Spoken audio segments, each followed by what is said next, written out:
Hello, everyone, and welcome to a pretty special episode of the One Shitty Family Podcast. I'm your host, Steve600. Next week is going to be our first anniversary, so for today and next week, we're going to be doing some pretty fun stuff.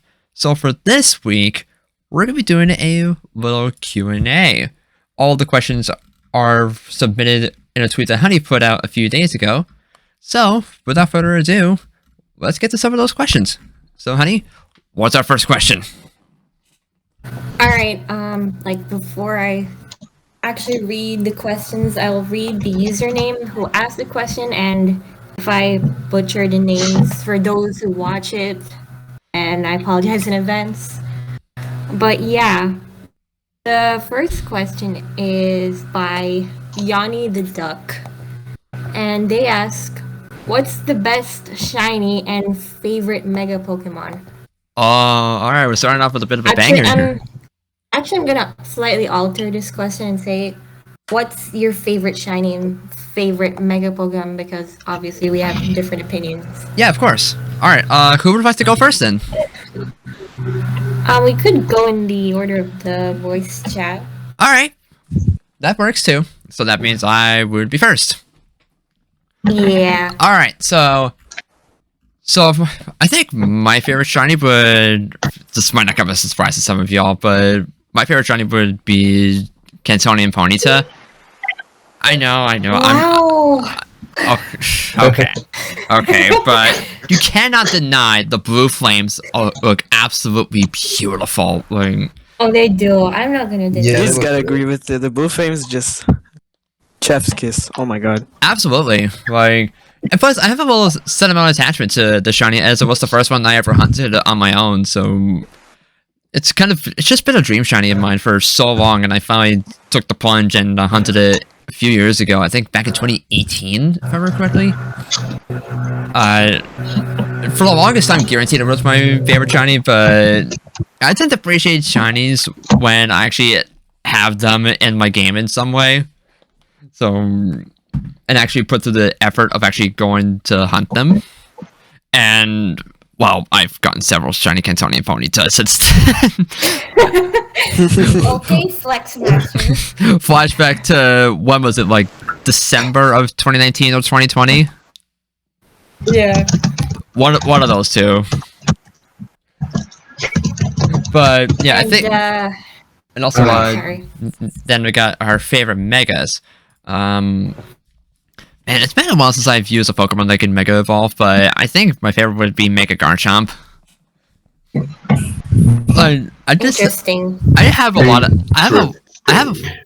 of bias toward Garchomp, and you know, I've always loved the idea of Mega Evolution, and you know, back when Gen 6 was like the latest generation, I would do a lot of online battles, and I would always have Mega Garchomp with me, and it's gotten me plenty of decent wins actually.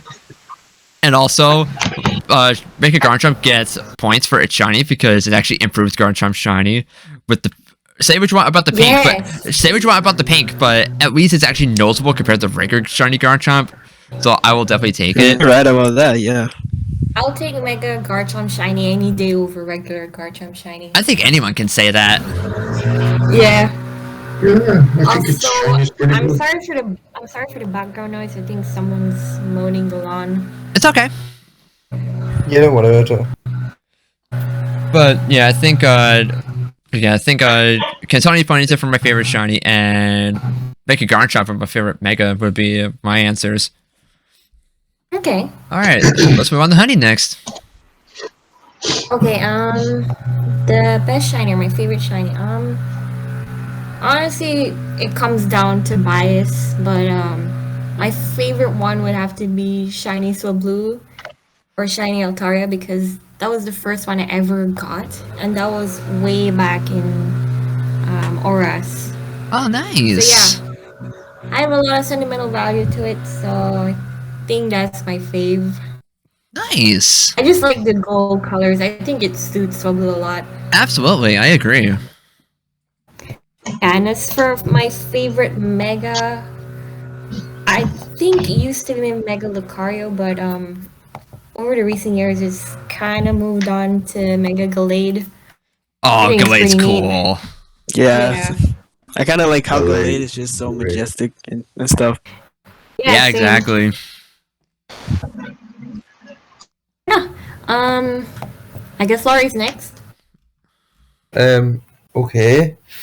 My favorite shiny is Espeon.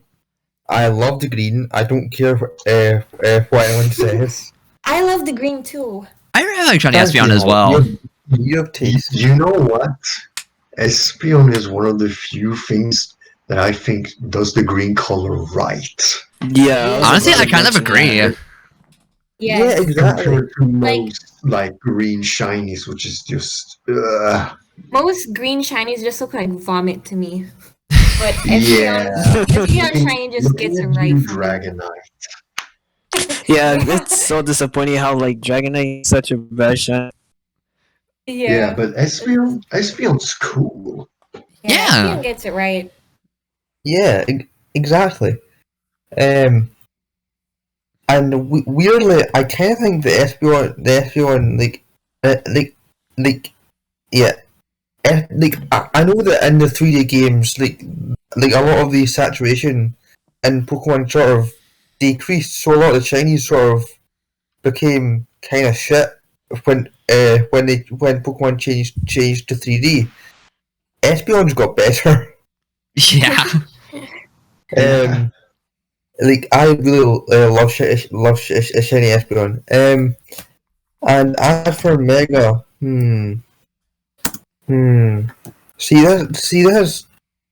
Like I haven't thought of Mega Evolution in a while, so it's kind of hard for me to remember, I guess. But That's okay. yeah.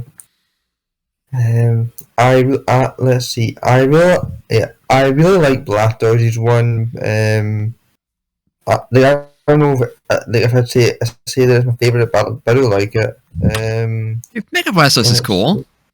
Yeah. Yeah, it definitely is. Yes. Okay. Yeah. My favorite Mega Evolution is Altaria. Mega Altaria. Oh yeah, I love Altaria's Mega That- Evolution. That Yeah. one's really good. I really love how it gets the fairy typing. Yeah. Yeah, same. Yes.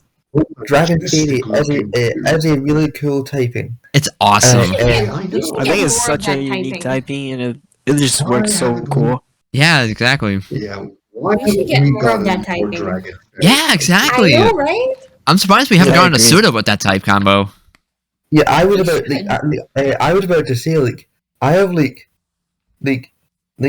I have designed, or not only designed, I guess, but designed everything but the design for a Fakemon that is a pseudo that is Dragon Fairy, because it just makes so much sense. Exactly. Right? Yeah. Exactly, yeah. Gen Um, 9 pseudo, let's go. Please. yeah, please. But it'll all Yes, depend on where Pseudo it's. Dragon Fairy, please. Yes, exactly. Please. I mean, really, I'd want a non-dragon pseudo, but that's never gonna happen. So just so Dragon Fairy. Yeah. But yeah, Mega Altaria.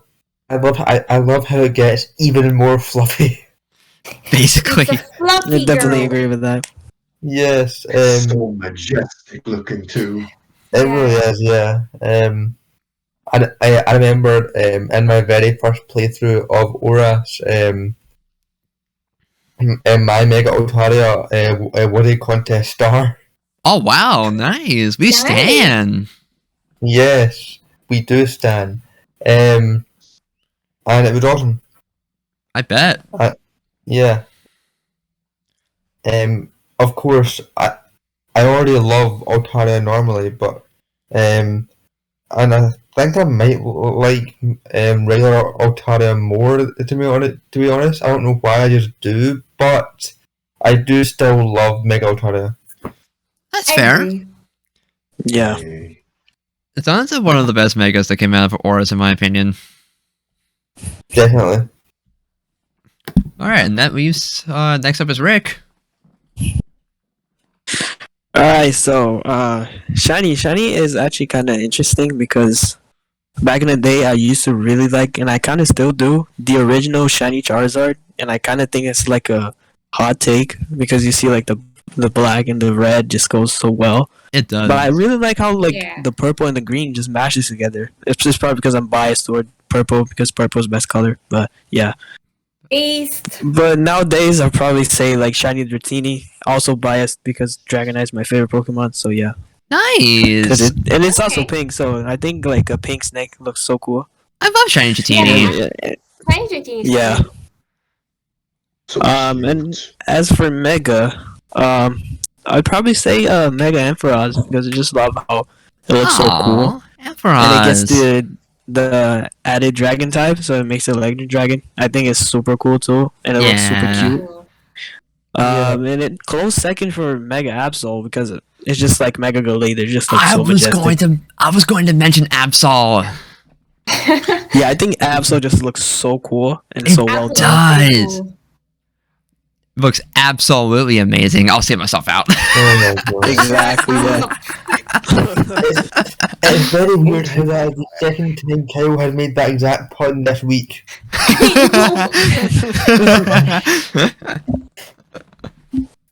So yeah, that's probably gonna do it for me.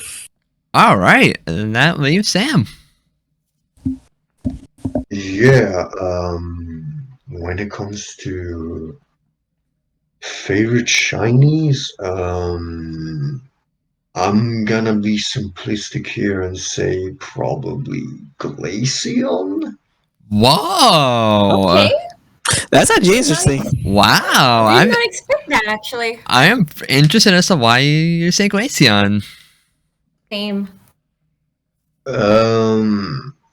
Really nothing spectacular. I just love how simplistic it is, you know? Okay. Yeah, yeah. For Like- me, okay, sorry. No, go on, you can say. What I was gonna say is, Glaceon, I feel like is another one of those shinies that I feel like 3D sort of improved because like before it sort of was, and like one was barely changed ones, and it still sort of is, but there's the changes a lot more noticeable in 3D. I feel like than it was in 2D, and even then, like the change is so subtle but so pretty. It is awesome. Okay. Oh, I, yeah. I can respect Oh, yeah. that. I can I respect agree with that. that. You guys. Yeah. I can definitely agree with everything you said, Laurie. But yeah, I just love the simplicity of the shiny, and it, Okay. you know, Yeah, and I kind of Yeah, feel like just- it matches well since it's like an ice type. So like, yeah. Exactly. yeah, exactly. All right. More love for Um, Glaceon. I love to see it. Nice. Glaceon deserves more love. Exactly. Alright, favorite Mega. This one's for me. I can't decide which one I like more. So I'm just gonna say either Mega Diancie or Mega Gardevoir. Oh, Okay. okay. All right. Both Interesting pretty good. picks. Nice. I just I- love the yeah. All I was gonna say was I saw Mega Diancie coming for you. Wait, what? Same. Don't be surprised. I'm confused. Now Laurie wasn't surprised that one of my favorite megas is Oh, actually Mega Diancie. Okay. It's either her or Mega Gardevoir. I really can't decide because both are just based. Yeah, they're both I- really well designed. Pretty good picks. I agree. Yeah. Oh no! Oh, and also, shiny Mega Gardevoir is freaking gorgeous, and I love it. Oh, Facts. yes. I definitely agree with I that. agree. This Oh yeah. yeah, you can just say that like with Garchomp, shiny Mega Gardevoir is just based in every sense of the way possible. And regular I shiny. would rather I rather use it over regular Mega Gardevoir. Okay, because Oh, okay. I already really like regular shiny Gardevoir, but that's Mega is just that Oh much yeah, better. it's good enough. It's good enough. It's just the shiny one is just like Better. with Garchomp. Yeah, it's just better. Yeah, Nice. I agree. All right, some But, really good picks yeah, here. that's yeah. All I think right, that's my answer. all right. Okay. So let's move on to the next question then. All right. So this person, Rafi Bomb 316 asks, name a Pokemon character you like, but you don't know why. Interesting Oh, question. okay. I feel like there would be several picks for this one for me. I actually can't think of anything. Wait. I'll try my best. What were you asking, Laurie? What's the question again? Is it just name a Pokemon you like? Name a Pokemon character you like, but you don't know why. Oh, okay. Yeah, I don't know if it's specifying the Pokemon themselves or a human character from the series. So, I'm gonna assume it's human characters, but it could also just be Pokemon. I'm not so sure. I think I I'll feel just. I feel like if it was Pokemon, they would have said Pokemon. Yeah. Yeah, same. true. Well, regardless, I think I'll just. I think for me, I'll just list both a regular Pokemon and a human character, so we can cover both grounds in case we missed what we were asking. So Let's do that. So, I feel like, I gotta think about this one for a moment. Yeah, same here. Because it's not really something that I think about on a daily basis, to be perfectly honest. Yeah, same here. This is an interesting question. A very good one at that, too. I think I'll start at human characters, actually. And yeah, I actually saw a tweet about this on Twitter talking about characters of the day from OS, and that immediately made me think of Laura Laramie from the episode The Flame Pokemon-a-thon. Ponyta bias aside, she's always just been one of my favorite characters from original series. Like, it's kind of a shame that she was just there for that one episode. Character of the day. Yeah, it's a shame that she was just one a character of the day, because I feel like there was a lot that could have been explored with her. Like, there's just something about her that I really appreciate, and the bond that she shares with her Ponyta and eventually Rapidash it's just something that I really enjoy, and it comes from one of my favorite episodes of original series as well. Oh, nice. And that episode kind of helped kickstart my love for Ponyta and Rapidash in general, because I always go back to that every now and then. Yeah. That's the one where Ash rides Ponyta, right? Yep, exactly. Yeah. Yep, exactly. Okay, yeah. And doesn't burn yet.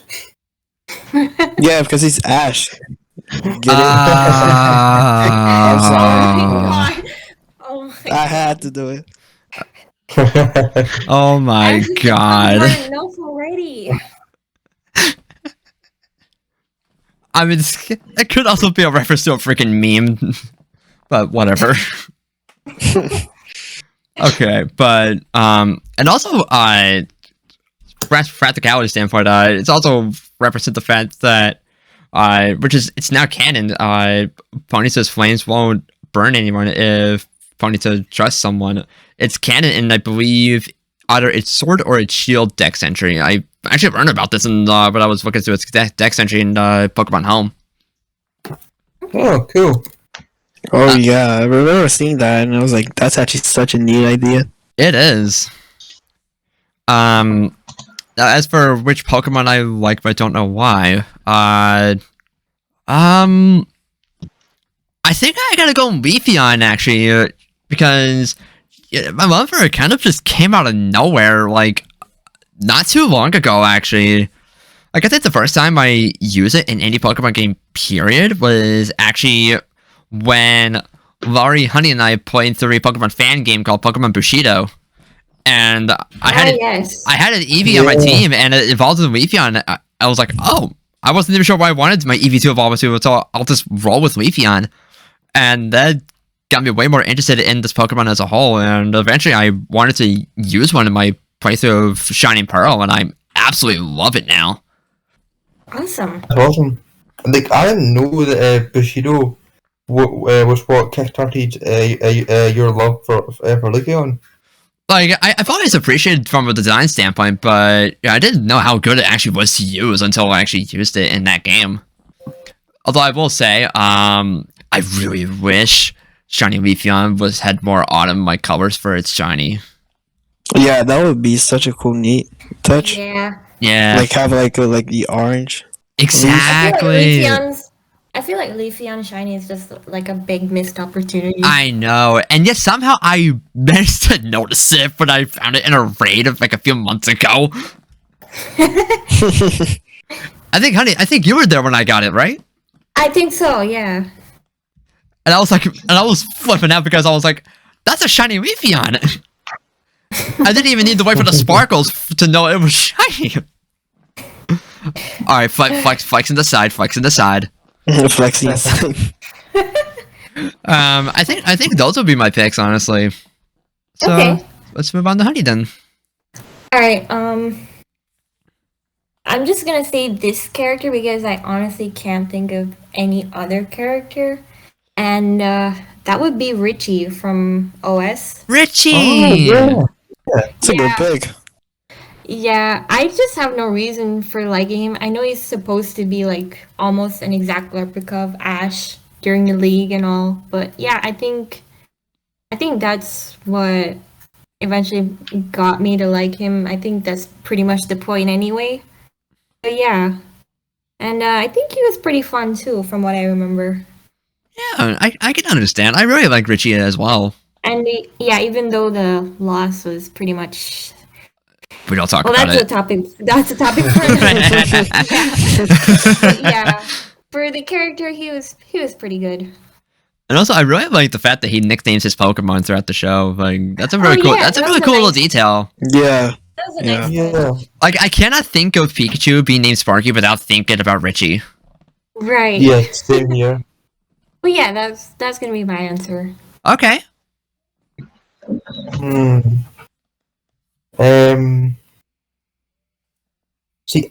I'm trying to think of one I have no reason for, but I seem to have reasons for everyone. For everyone is so trying to think more and more.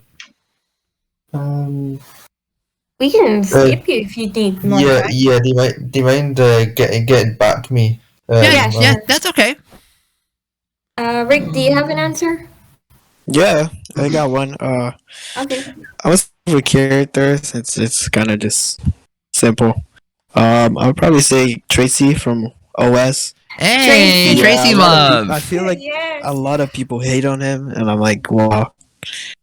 Like I believe he has so much potential, but he was just, he was just like there, Yeah. and like the writers just decided to like, oh, okay, we're not gonna do anything with him. We're just gonna leave him in Kanto here, and I guess we're just not gonna play with him anymore.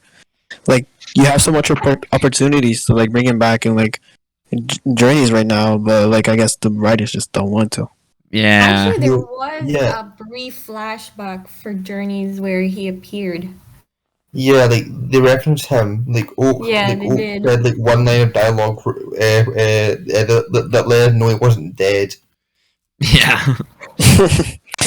Well, honestly, I just can't like. I just want to see him like step up again. Come Yeah, probably like same. come Yeah, in exactly. an episode, get an episode, at least like an episode. Because I feel like his character is just like underrated. Yeah. And, I, like he I did agree. some cool stuff in like the Orange Islands, like with the Scyther and stuff. Like so, I think Yeah. like bringing him back would be a good choice. Hashtag bring back Tracy sketches. Facts. exactly. I stand for that.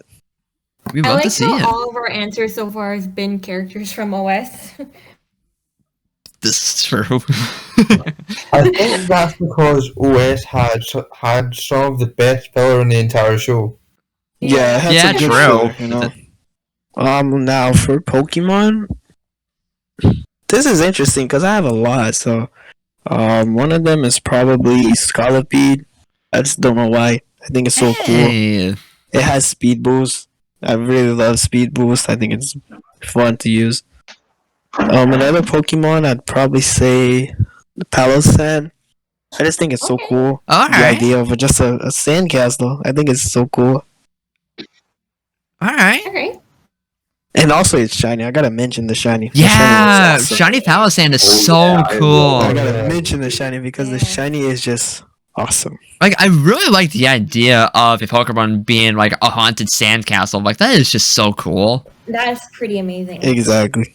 And it makes sense for why it came out during Sun and Moon. Yeah, the episode was Yeah. actually pretty funny. Yeah, Yeah, true. it was. All right. Anything else that you want to add? Nope, that'll do it. All right. So let's go to Sam then. All right. To start off with, characters that you like. That it's hard for no reason. For me, it has to be probably Stefan. Oh, Yeah. Stefan. Oh, yeah. nice. Stefan. It's Stefan, Stefan. yeah. I loved that joke. I love Stefan. I mean, on first impression, this guy really doesn't look anything special at all. It's just, he's hilarious, man. Yeah. So fun. Bring, you know what, guys? Bring back Stefan. Yes. I honestly Yeah. wouldn't mind Hashtag that. Bring back Stefan. He and Stefan his, and Biff would be best friends. Yeah. He would. like he and his son. Honestly, there are like so many rivals that they'll just be perfect to bring back for the PWC, and like Stefan is one of them. Yeah. Exactly. Plus, he and He's his probably, son. Yeah. he's probably the best rival and best wishes, let's be honest. I kind of agree. I can. You just can never forget wholeheartedly about his agree. strategy of 4 normal typos. Oh yeah. Best strategy ever. I know. A variety of moves, but it's 4 normal moves. At least he's trying his best. That was actually a surprising. He said surprising, so surprise everyone for normal type moves. Yeah. This is true. Give him some slack. He's trying his best out there. I But mean, yeah, points for originality, I guess. Question mark. but yeah, there's something so entertaining about him that I love. But yeah, Okay, I can respect that. I can agree. yeah. For Pokemon, this one's a bit harder, but I think I got the answer, and you're probably not gonna like it. And that is Greninja. Oh. Interesting. Okay, I'm intrigued to listen. I'm intrigued to Okay. listen. Alright. Why his typing is cool? Alright. I gotta admit. Yeah, Water Dark is really good. And he has a pretty cool ability that would make Dialga Palkia jealous. I mean, Protein is pretty busted. Yeah. Yeah. Yeah. Yeah, I mean, I think he's a cool mom. Honestly, I mean, I know people are pretty polarizing on him, but it's just, I think he's pretty good. All right, that's So fair. yeah, I mean, to be fair, Yeah, he is. I was kind of a Greninja stan, and when Gen 6 was Right. new, like, wait, Yeah. guys. What? Guys, I forgot to say one thing That made Greninja also even better. His fucking shiny. I was about to Oh, mention facts. Shiny You Greninja. can't forget about the His shiny. shiny Just makes him look like a great. ninja. Yeah, Yeah, exactly. exactly. I think it's honestly one of Like- the Shiny. it's easily one of the best shinies from X and Y, hands down. Like I'm not even Hands the down, biggest. Agree. I'm not even the biggest Greninja stan, but I gotta agree that his shiny is like one of the best out there. Absolutely. Yeah. I'd probably say like I kind of have like a love relationship more now with Greninja, probably because like I use him a lot in Pokemon Unite, so I kind of like, oh, he's actually kind of cool, you know? Not just Alright. like looking him in the Yeah, anime, I be like, know. oh, okay, yeah. All right, that's Yeah, fair. he's just one of those mons that is like, he's the mons that you don't deserve, but you actually need. Okay. Exactly. All right. I agree with that. Like, granted, every time I've used Greninja, I very much enjoyed using because it's fast and it actually hits pretty hard in battle too. So You just he's gotta the love perfect his glass signature cannon. type move with Water Shuriken.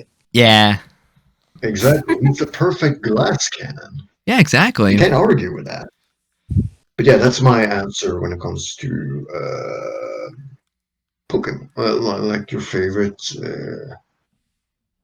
shine Pokemon. Okay. All right. Yeah.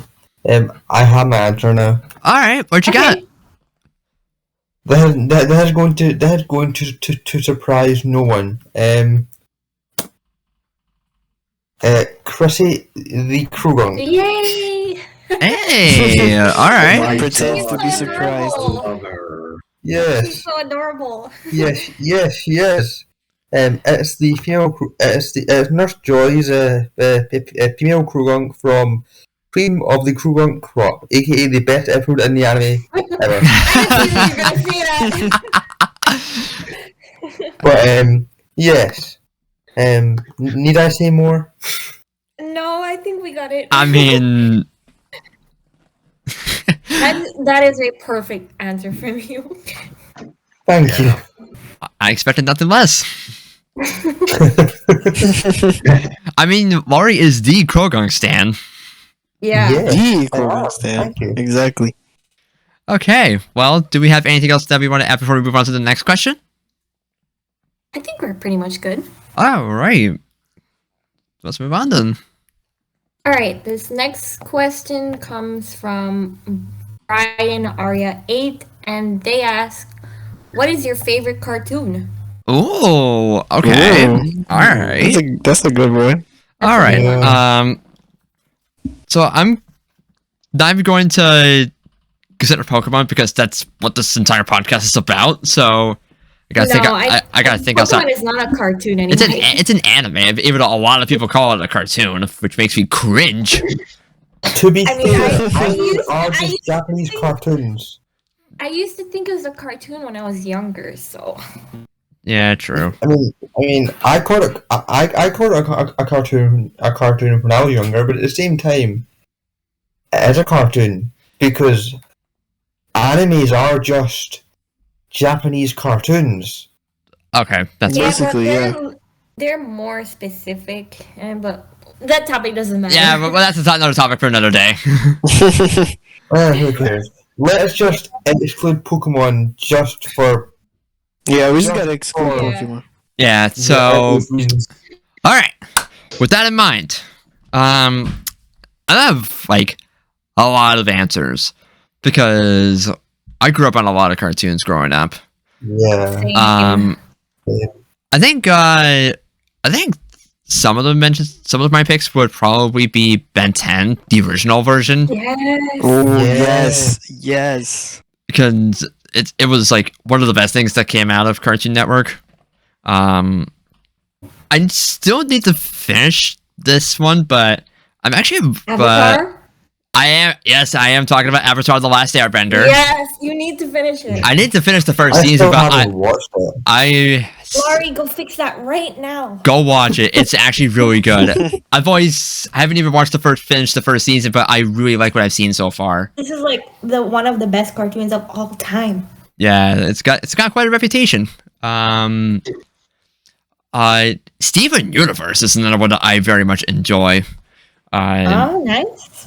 And There's also Kipo and the Age of the Wonder Bees, which is a DreamWorks show on Netflix. I remember seeing an ad for this on Twitter back in January of 2020, I think, and I was very interested. So I'm like, okay, I'll probably check this out, and I freaking loved it. I still need to get back to watching the show because I got up to the first episode of the second season, but I never finished it, and very much need to get around to doing that again. Like a lot of other shows, I still need to watch it. Because I have a backlog of TV shows. What is wrong with my life? But, crap. What else was there that I very much enjoy? Man, trying to think.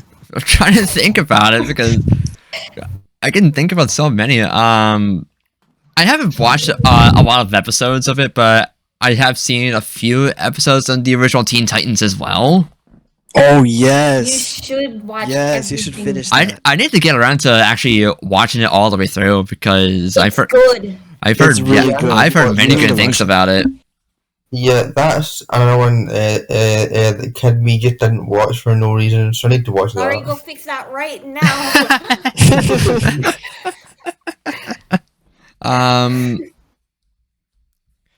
Some of the early seasons of the Very Odd Parents and SpongeBob SquarePants are also really fun. Yes. Yeah, SpongeBob. We don't talk about the later seasons. No, we don't. The later seasons aren't canon. Okay. Okay then. So anyway, I think my last one would probably be, oh my god, this one was like, this was at one point before I got into Pokemon, like my top TV show. It's The Adventures of Jimmy Neutron Boy Genius. Yes. Oh my god. Yes. I love that. that show. was my shit growing up. I would be so excited to see it come on every time it would come on Nickelodeon. That was my show growing up. awesome. But I think Just gotta love his hair. like the movie was great and the show itself was good too. I agree. But I think if I had to choose just one, oh my god, I think it would be Kipo and the Age of the Wonder Bees. Like it's just wonderful. I love it. Everything about it is just so good. And if you have Netflix, I highly recommend it. Yeah, I don't. All right. So I think that would be my answer then. So honey, let's move on to you. Okay. I think we actually talked a bit about this on Wednesday, if I remember correctly. But I also grew up on cartoons. I have so many favorites. But if I had to choose one, it would honestly be the original Teen Titans. I think All right. it's like a really great show, and I rewatched it like a couple years back, and it still holds up to this day. All right. That's And, fair. You guys, if you haven't watched it, you guys should definitely do it. All right. Along with that, I can name some other cartoons that I loved. I don't know how many people watch this, but the Powerpuff Girls was one of my Oh, favorites yes. Oh yeah. growing up. Underrated. I've seen a few episodes of that show actually. Yeah, it's pretty good. Yeah, I hear there's a remake. I haven't watched that. I refuse to. yeah, they rebooted it a few years Yeah, ago, but it rebooted. looked pretty trash. Yeah, I refuse. I also loved watching Courage the Cowardly Dog. Oh my god, Courage! Yes, Oh my that god. was pretty great. What else? I'll be a little creepy at times. I mean, it definitely went for that kind of vibe, but more in like a comedic way. Yeah, true. Yeah, but I guess it's not for everyone. That's okay. Yeah. One of my other favorites was Foster's Home for Imaginary Friends. Oh my god. That's I a love great that one too. That one was fun. Yeah. I think that's like the only cartoon where I actually hate the protagonist though. Oh yeah, Blue. Yeah, he was He was pretty annoying.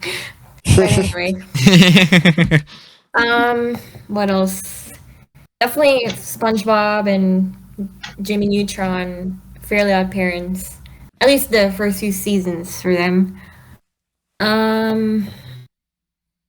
Gosh, there's so many. Oh, Ed, Ed and Eddie. Oh my god. Based. Yeah. Yeah, I think I was more of a Cartoon Network kind of person, if you couldn't tell. Yeah, Same. I was I like, was more into Cartoon Network too. I was like back and forth between Nickelodeon and Cartoon Network growing up. Yeah, I think my preference was always Cartoon Network. Yeah. Because they had so many goated cartoons back then. Yeah, back when it was actually good. Yeah. What else? I think that's pretty much it, unless I can remember anything else. Oh, Dexter's Laboratory. I really love that one Oh, too. Dexter's Laboratory. Oh my god. Yeah, Dee Dee is like kind of a mood. And yeah, I think those are my answers. Okay. So, We can move on to Lori now. yep. Okay. So I've got a few answers. There's the original Ben 10, which Kyle already I went forgot over. to mention Ben 10. Add that to my list too. All right, now you can continue. I'm surprised no one mentioned this one yet. Phineas and fucking Ferb. Oh my My god! god, Phineas and Ferb, I feel so stupid. Oh, add Gravity Falls to that. Oh yeah. Oh my god, Gravity I Falls. forgot I about was Disney. waiting until someone to say it. I forgot about Disney. And you're like a Disney geek. I know. I'm disappointed. Yeah, Phineas and Ferb is freaking great. Dude, Yeah, Phineas and Ferb was incredible. that's like my favorite Disney show, honestly. Honestly, you're not wrong. Yeah, no, it is the best one. Well, yeah, fun fact. The guy who made Phineas and Ferb, Dan Ponmeyer. Yeah. He's the guy that wrote the campfire song for SpongeBob. Really? Yes? That's Yeah. interesting. Holy Really? Holy Yeah, shit, because- Dan. Jaw dropping moment. Wow. Yeah. Well, that's Yeah, not- 'cause he worked on a lot of stuff before Phineas and Ferb. I knew he worked on a lot of stuff, but I didn't know he wrote the campfire song. Yeah, he did. Well, you learn something new every day. Yeah, It's a yeah, bop. We gotta thank him because it's a bop because of him. Yep. yes. I've put SpongeBob here. Sorry, the early seasons of SpongeBob. Yeah. Yeah. Yeah. I've put also the early seasons of The Simpsons because early Simpsons is great. Oh, okay. I agree. I haven't watched much of that. I have I gotta agree with that.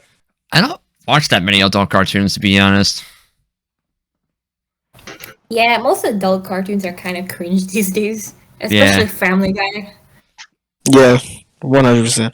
The first, again, early Family Guy is also great, but like again, Yeah, you gotta agree with that.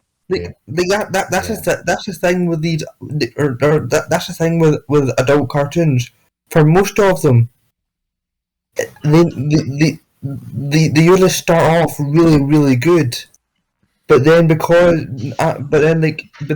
there's like a very obvious dip in quality. Yeah, and then I feel it like, just turned out to be most shit. of them, they just start good and then, like, out of nowhere, they just slow down and they become bad. Mm-hmm. Yeah. I've also put Futurama here, which that's the Oh. only adult Good cartoon. pick. That's the remember only Great that. pick. Yeah. They're actually bringing it back. No, actually, but Bender's voice actor hasn't signed on yet, so. Yeah. Yeah, I read about it on Twitter, actually. Yeah. That to bring it back for a few episodes. Yeah. On Hulu, I believe. Yes, yeah. Futurama is the only adult is really the only adult cartoon I can think of that didn't have a significant drop in quality at any point. Like yes, there were definitely some bad episodes and stuff, but like in terms of like like the show as a whole, it stayed really good. Okay. Okay. and, I've actually and- never seen an episode. It's great. Right. I've also put Avengers: Earth's Mightiest Heroes, which is Oh, fantastic. okay. Oh, I've heard that too. I didn't even know Yeah. Avengers got a cartoon. Avengers Yeah, have it did. Avengers having multiple cartoons. Yeah. Yeah. Earth's Mightiest Heroes was the one that was going on. Where that was the one that it aired before the first Avengers movie came out. Oh, okay.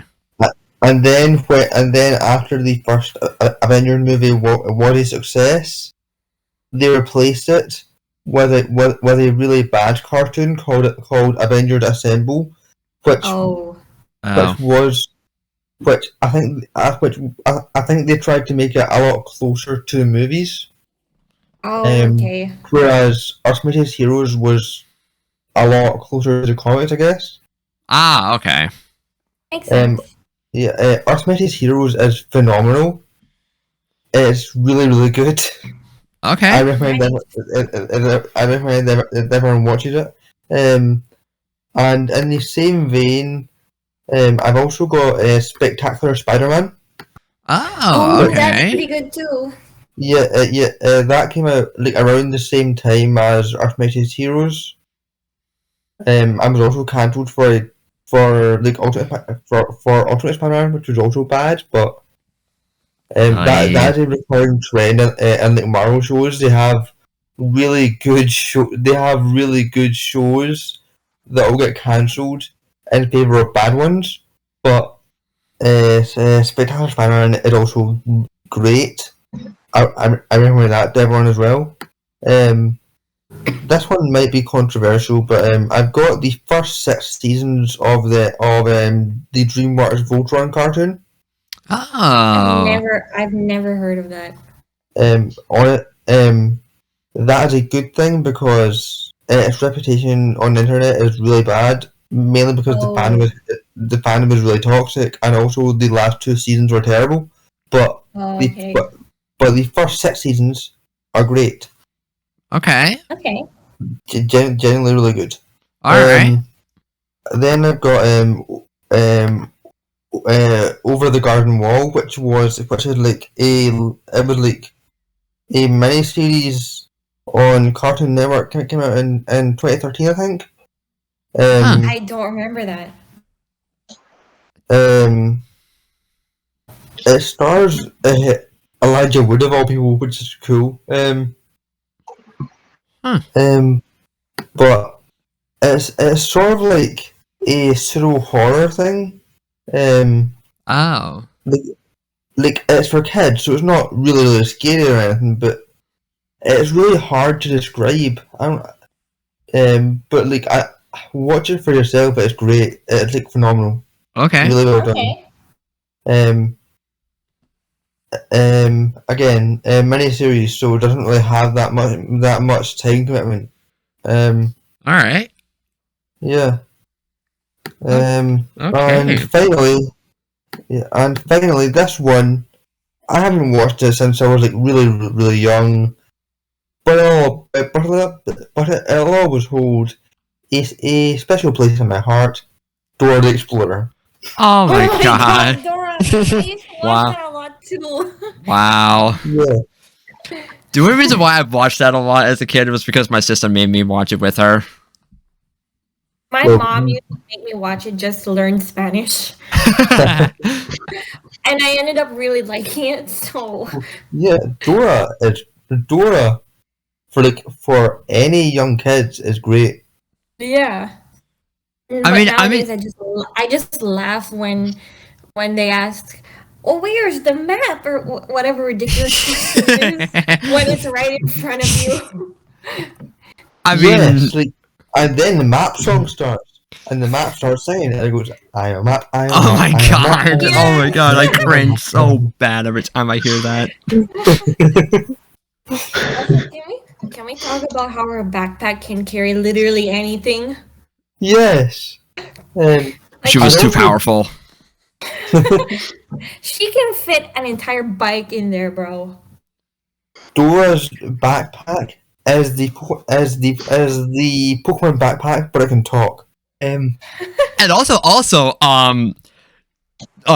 Dianco's rescue pack is basically the Nickelodeon equivalent of Ditto. Yes.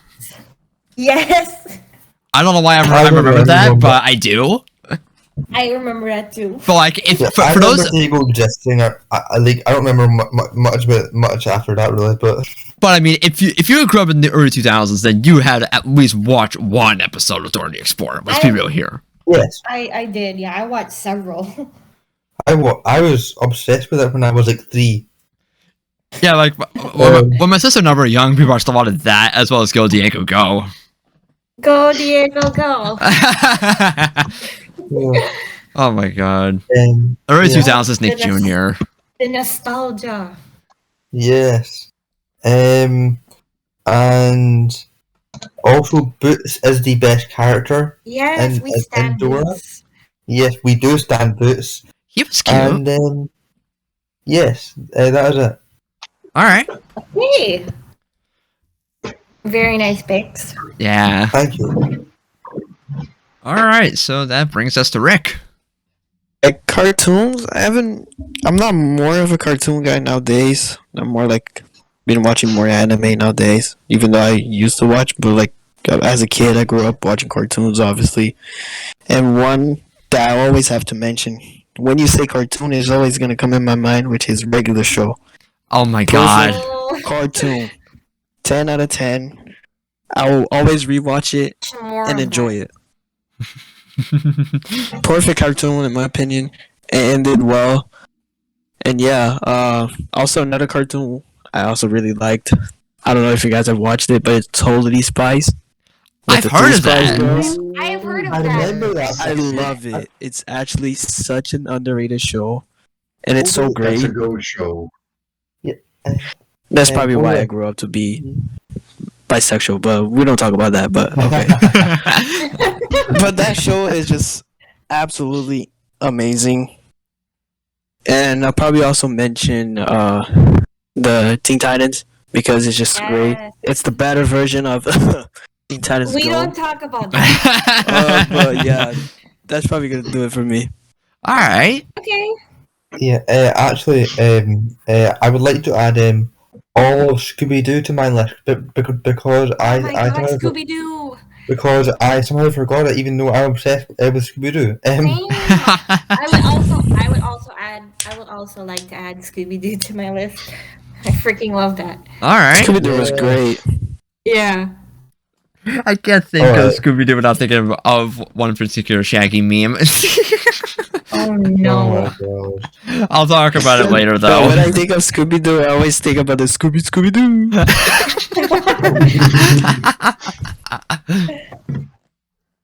Okay. So are we ready to move on to Sam now? Let's go. All right. Okay, so yeah, I'm not much of a cartoons guy. I always prefer to watch more animes over it, but there are some series that I do love, and I'm surprised no one has mentioned this. Animaniacs. Animaniacs. Right. I haven't watched Oh, yeah. that. Honey, go watch it. Great It's cartoon. a brilliant show. Yes, it I'll is. be sure to. One of the best. So, and then there is obviously Simpsons, the first 8 seasons. The Yeah. rest aren't. Yeah, the rest aren't canon in my book. I'm just gonna pretend. The best canon in any book. Can't forget about to mention the Simpsons movie. That one was great. The Simpsons movie was the last good thing that came out of The Simpsons. I agree. Wow. Wow. It's good, but it's not one that I would like sit down and watch every day. But I do think it's the last thing that I think was considered the quote unquote good era. All right. Okay. That's fair. And then we have Family Guy, the first 3 seasons. Again, Yeah. the rest don't exist. Well, They're not canon. here's the thing: I can tolerate season 4, but anything after that, yeah, they They're don't not exist. canon. It's just a no. They're Basically. a big no, and I'm still amazed till this day that they still continue to milk that show, even though it's Yeah. still fucking shit. Yeah. Yeah. Even Seth MacFarlane has said that he hates Modern Family Guy. I Like he hasn't worked on it in years, and yet they're still keeping it going. like to think that he unintentionally, like after season 3 or 4, he like unintentionally sabotaged to make each season become like worse and worse. But it's just so hard to like see him like try to take it that far. But yeah, it's unhinged, my opinion. All right. What else? What else do we have? Gravity Falls. Yes, Gravity Falls. Can't forget about Gravity Falls. You cannot forget about Gravity Falls, and it's one of the few. It's actually one of the few cartoons that I think started off great and ended off perfectly. I I agree. agree. I'm glad It's it. one of I'm glad it ended off great too, instead of just going like the Simpsons creating route. more. Yeah, I think it ended off with season 2, right? Yeah, season 2 it ended, and Yeah, I'm glad it honestly, did so. I think it ended off so great that I don't think the show doesn't need a revival. Yeah, same here. Like, because it tied up every loose ends. It gave both Dip and Maple perfect conclusions. Yep. And I don't think there's really that much else to explore. It ended off Exactly. perfectly. Yeah, I feel like if it returned now, there's like nowhere to go because the story's just told already. They tied up every loose end already. Yeah, exactly. I'm still gonna miss Grunkle Stan though. You can't go wrong. Yeah, Exactly. same here. He's the best character. I said that. Yes, he is. I mean, So I don't think I've ever seen Gravity Falls. Go fix that right now. go watch it it. now, Kyle. Can't watch Then Gravity. come back to us. Can't watch Gravity Falls if I don't have Disney Write that Plus. down. Write that down. How I think we need to write every show in Kyle's forehead. Here's the show you need to watch. Just write it all on the sticky note and slap it onto my forehead. and It's like somehow here, this go and watch somehow Gravity Falls. and somehow despite that, Kyle still won't watch it. Okay, we don't need to go that far. We don't need to go that far. I will get around to it eventually. Eventually. Yeah. Emphasis on the word But eventually. Kyle probably says probably never. 2022 will be the year that I clear out backlogs. Watch. I bet. Bookmark this right now. February 11th, 2022 is when I commit to Alright. clearing my backlogs. And we'll see how I Okay. do a year from now. I believe it when I see it. Yeah, me too. I mean, if you guys see me gushing about it on like Discord or Twitter, then you'll know I'm clearing stuff out. Yeah, obviously. Yeah. Okay. So yeah, Avatar, The Last Avatar, Airbender. yes. That's also another series that I think ended off perfectly. Same. And do the show really need a revival? I don't think so. And no, guys, the movie does not exist. Shut up about that. I was about to say, as long as it doesn't get the treatment that The Last Airbender Yeah. got, I think we'll be fine. Yeah. We don't talk about the Shyamalan reboot here. It does not count. It doesn't exist. The first 3 seasons of the cartoon, though, yeah, I think they're pretty good. Oh yeah, I think before we ended up here, I think Legend of Korra is also pretty decent. It's Legend not. of Korra is pretty decent, yes. It's not Last Airbender kind of levels of good, but I think it gets way more shit than it actually deserves. Yeah, It's I think like- it's pretty good. Yeah, it's like I think it did some pretty cool things. I really liked Korra's development, for example. All right. Gets overlooked for some reason. But yeah, I think that's it. Okay. If I had to choose one of them though, it would be Gravity Falls. Based. All right.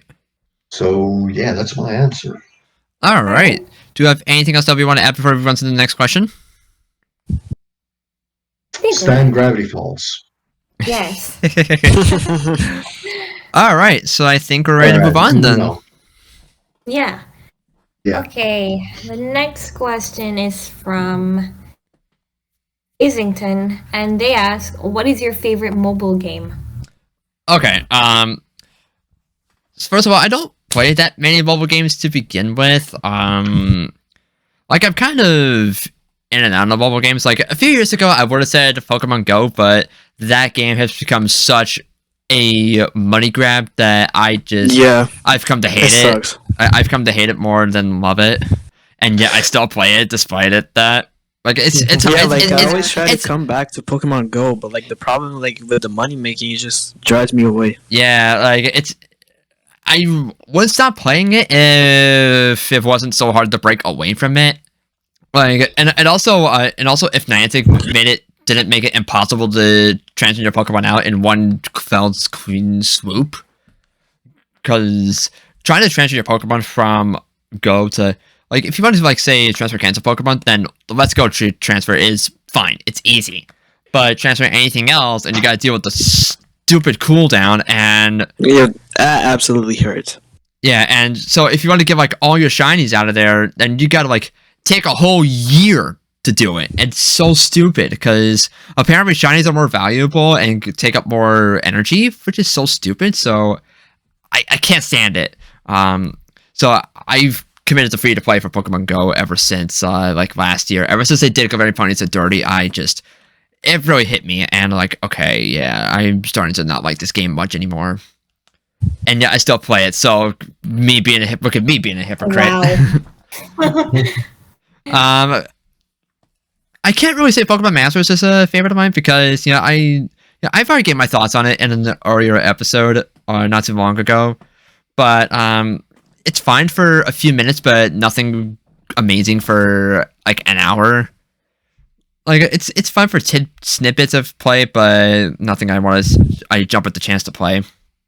Yeah, I feel like if you play a little bit, you're like, okay, this is super cool, and then you start playing for an hour, you're like, wow, this is super repetitive.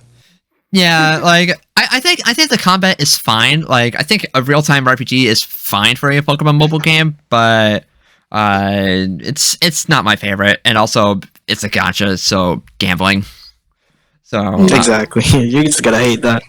yeah, sometimes you get amazing luck, sometimes you get bad luck. That's the way of the gacha. I was remembering how much I was grinding just to get Lily. Yeah, The Lily with Lunala, and when I got that, I was so satisfied. yeah. I remember scouting for Lily and Lunala, and I had to do like a pity scout because I used so many gems. Ugh, the pain. I have like almost 50k now, and I still haven't scouted anything.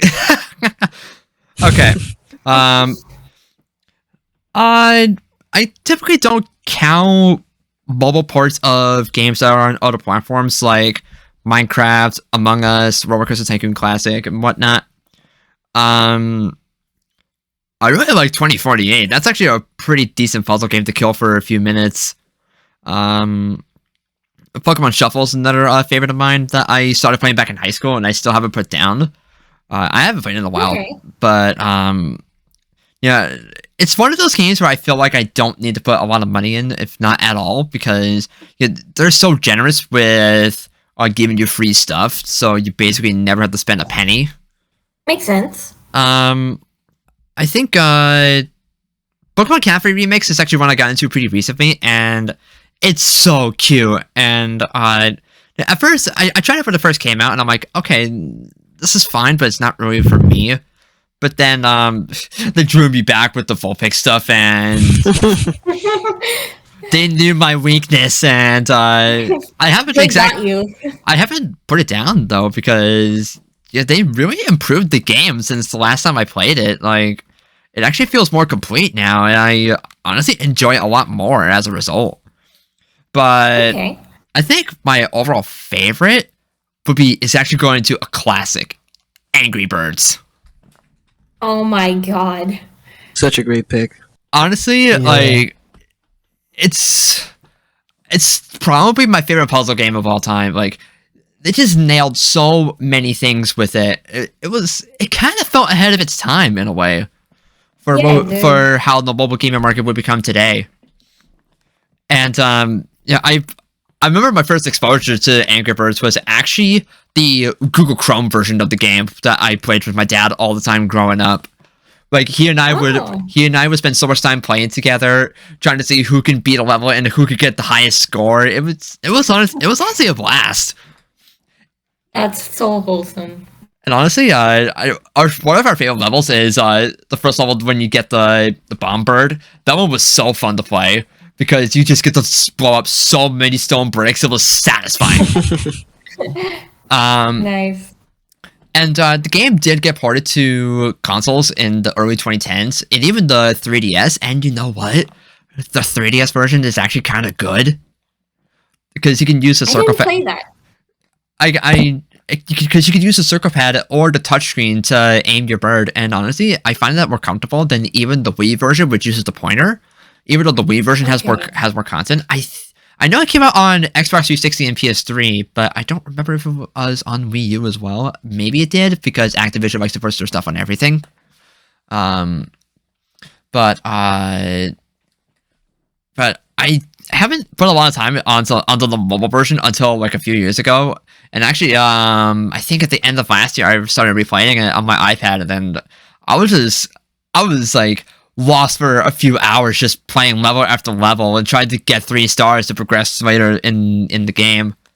And the Revio actually did say on Twitter that they're gonna try and bring back the original Angry Birds at some point this year.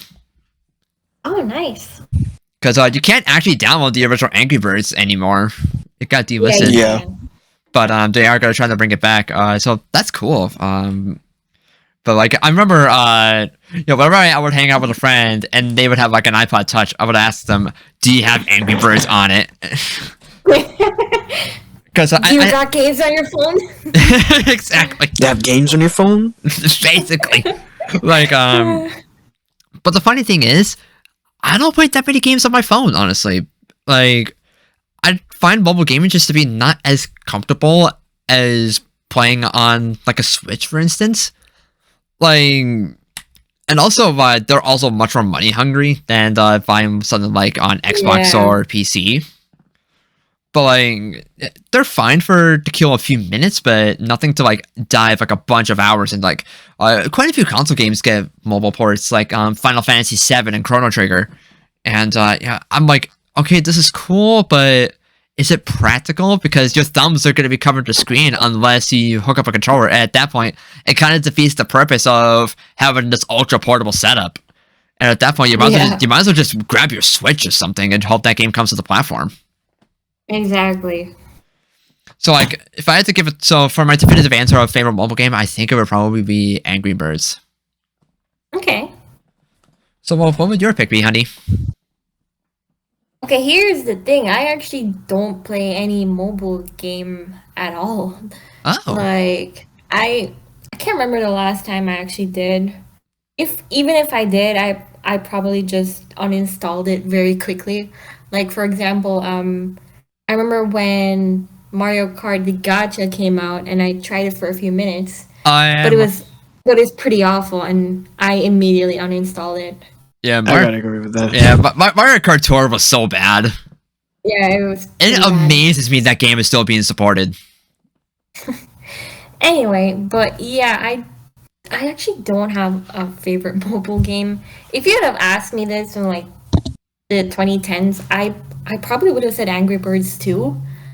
But I don't play that game anymore either, so yeah, Okay. I don't have an answer. Like, Okay. I don't have any favorite mobile games because I just don't play them. All right, that's fair. Yeah, All right, so I we guess. can move on. I think. All right, so Laurie, what would your pick be? I think for me, like I'm not sure because I don't really play as many now. But when I was a kid, I used to play a lot of like when I was a kid, I played a lot of mobile games. I think I might just have to say Angry Bird as well, actually, because It is a classic. when I was a kid, I was obsessed with that game. Yeah. So yeah. That's about it. Yeah. All right, so I guess we could move on to Rick then. Alright, mobile games. I guess I just want to mention two quickly. Probably Clash of Clans. It's a classic. I've been playing, I don't know, since that game came out. So yeah. Another one was Yeah, it's Angry Birds Epic, which is like a RPG version of Angry Birds, which I Yeah. completed that game. It was super fun. Oh, But okay. sadly, Yeah. they also removed the game. They have almost like every single Angry Birds game they removed. But Yeah. Woofoo, Yeah, why did they was do really weird. They went on a purge of their older games like a few years back and and nobody liked the fact that they did it and yet they did it. Oh wow. yeah, basically. But for favorite mobile game, it's probably just gonna have to be Pokemon Unite, which is a game that came out recently, like last year, and I play it a lot. I play more on the Switch, but sometimes I kind of play on the go when I'm like in school and I'm just bored, or I'm just like in a car or something. So yeah, that game is like a lot of fun. Okay, Okay. that's That'll fair. probably be my pick. Yeah. All right. So I guess we could probably move on to Sam then. Yeah. I really don't know how to answer this because 90% I never play with my phone anymore. Like I play more computer games than actual mobile games. Like if I have to mention one, yeah, I'm just gonna say Angry Birds. All right. Seems It's a to be classic. a You can't. pick. We need to go in with the cool kids.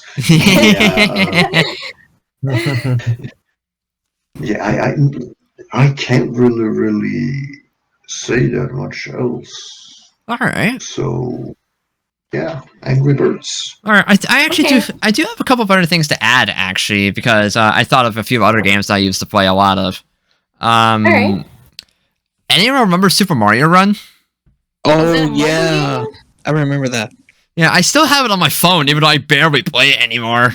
It's a great Oh. game. Yeah, Problem it is was- just you gotta pay to play more. Yeah, like it was kind of stupid on how you have to pay to get the rest of the game because you only like have a few levels, but then you got to pay like $10 to get the whole thing. It was kind of stupid, but Oof. like the game itself was pretty all right. Nothing's amazing, but not bad by any means. And also the mobile version of Pokemon Quest. I actually really liked that version a lot. Oh, I used to play that too. Honestly, I think I like the mobile version of Pokemon Quest more than the Switch version. Because Yeah, I think I got when you try to play Pokemon Quest on the TV, it feels so awkward and clunky. Yeah, It feels weird. Yeah. It feels pretty finicky. Yeah. It feels quite good on the touchpad actually. Yeah, like if you play the handheld mode on the Switch, then it basically feels no different than the mobile version, other than the fact you gotta stretch your thumbs to reach across the Joy-Con. Alright. But Yeah, fair. like there were a couple times where I would play on Switch, and I would actually just remove my Joy-Cons just so that I could just play with just the tablet. But I have since uninstalled it on my Switch because I don't play it anymore. Instead, it goes for my phone. But I feel like mobile is probably better for Pokemon Quest. It feels right at home there. Okay. And also, Anything else? and also, one more honorable mention. I tend to not count ports of games from other platforms on mobile, like I already said. But I do want to mention one port in particular, and that is actually the iPhone port of Roller Coaster Tycoon 3. It came out in 2015, and yeah, and for the most part, it was pretty alright. It felt like a proper Roller Coaster Tycoon on the go. Like, it was better than any portable RCT that Atari put out, which is amazing. Okay. But it is missing the content from the expansion packs, so you can't make water parks or animal enclosures. So, and also you have an item limit, which is kind of stupid. But I imagine it was probably there because that came out during a time period when Apple was still selling 16 gigabyte devices. Oh yeah, that thing.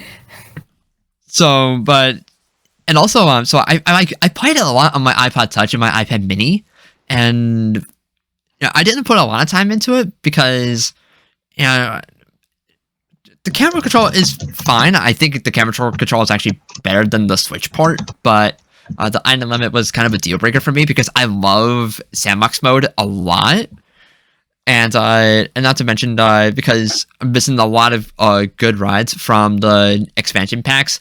It just felt more limiting to me because I'm so used to the expansion packs in Roller Coaster Tycoon 3 that it's kind of hard for me to go back to a version that doesn't have it. But it's just, what's weird is that port never came over to Android. It was an iPhone exclusive.